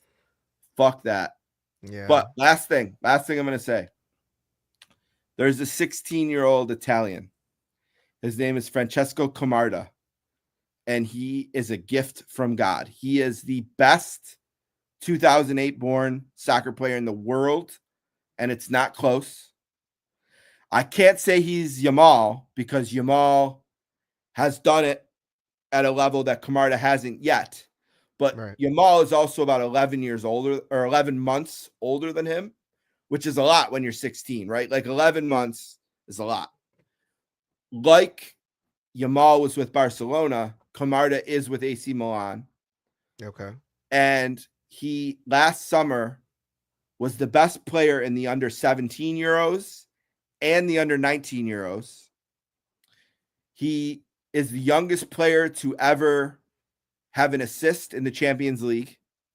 He got an assist for AC Milan. And he scored a goal to be the youngest player to ever score in the Champions League. And then VAR took it away for an offsides by about that much. Oh, shit. That's but he still, if he scores between now and June in Champions League, and Champions League will be over by June, but if he scores in the Champions League before May or whatever, he will set that record as well. So remember the name, Francesco Camarda. I always say to my wife and to my daughter, I'll say, look, there's the 16-year-old that all my hopes and dreams are dependent on. There he is. Look at him. Yeah. Look at him. 16 years old. And this 44-year-old guy from Buffalo is like, depending on him for his happiness. I got to go to bed every night. I said, dear God, please protect my wife and daughter and bring us health and happiness. And Francesco Camarda, have you checked in on him lately? Can you please protect him too? Yeah, please make sure he's okay and healthy, and please guard his ACLs with your give his ACLs blessing, and so yeah, dude. Awesome. Thank you, buddy. I appreciate that. My pleasure. Thank you, Steven. Yeah. Tell the people where they can find you before we get out of here. Yeah, I got it on the screen here at sports_casters on Twitter. You can find me there, the Sportscasters Podcast. And I do have, although I know a lot of the modern wrestling fans aren't going to want to listen to this, but I do have a side project called the 24-Inch Podcast that I do with my daughter and my friend Hollywood Dave, who's the #1 Hulkamaniac in the world. He actually had a call in sick on Tuesday. I kid you not. He was so upset about the reaction Hulk Hogan got at Raw. He called in sick the next day from work. He was bedridden by the news. So once in a while, we do about 15 a year. So maybe once a month, a little bit more. We do a really fun sort of nostalgic look at a card with a Hulk Hogan match, and we read the news from that month and the year. So, www.sports-casters.com. You can find SoundCloud, Stitcher, Spotify, Apple, wherever you get podcasts, and at sports_cast, you can get links and stuff too. But really, I'm just happy to be here. Happy to talk about WrestleMania, Snug Wrestling. I think let's focus on that for tonight. I like the logo. I like those pictures you got there. I like that. So thank you, Edgar. Steven. Yeah. You've now passed former Seattle Mariner Edgar Martinez in my Edgar power rankings. I now have you, yes, as the #1 Edgar. Beating out Edgar Martinez. If I had sound effects just for 10, I got sound effects and round of applause. I'm gonna definitely look forward to bringing you back on the show, Steven. Yeah, until next time, my name is Edgar. I'm the host of Snug Wrestling. Thanks to everyone that was listening and commenting and watching, and we will talk soon. Later.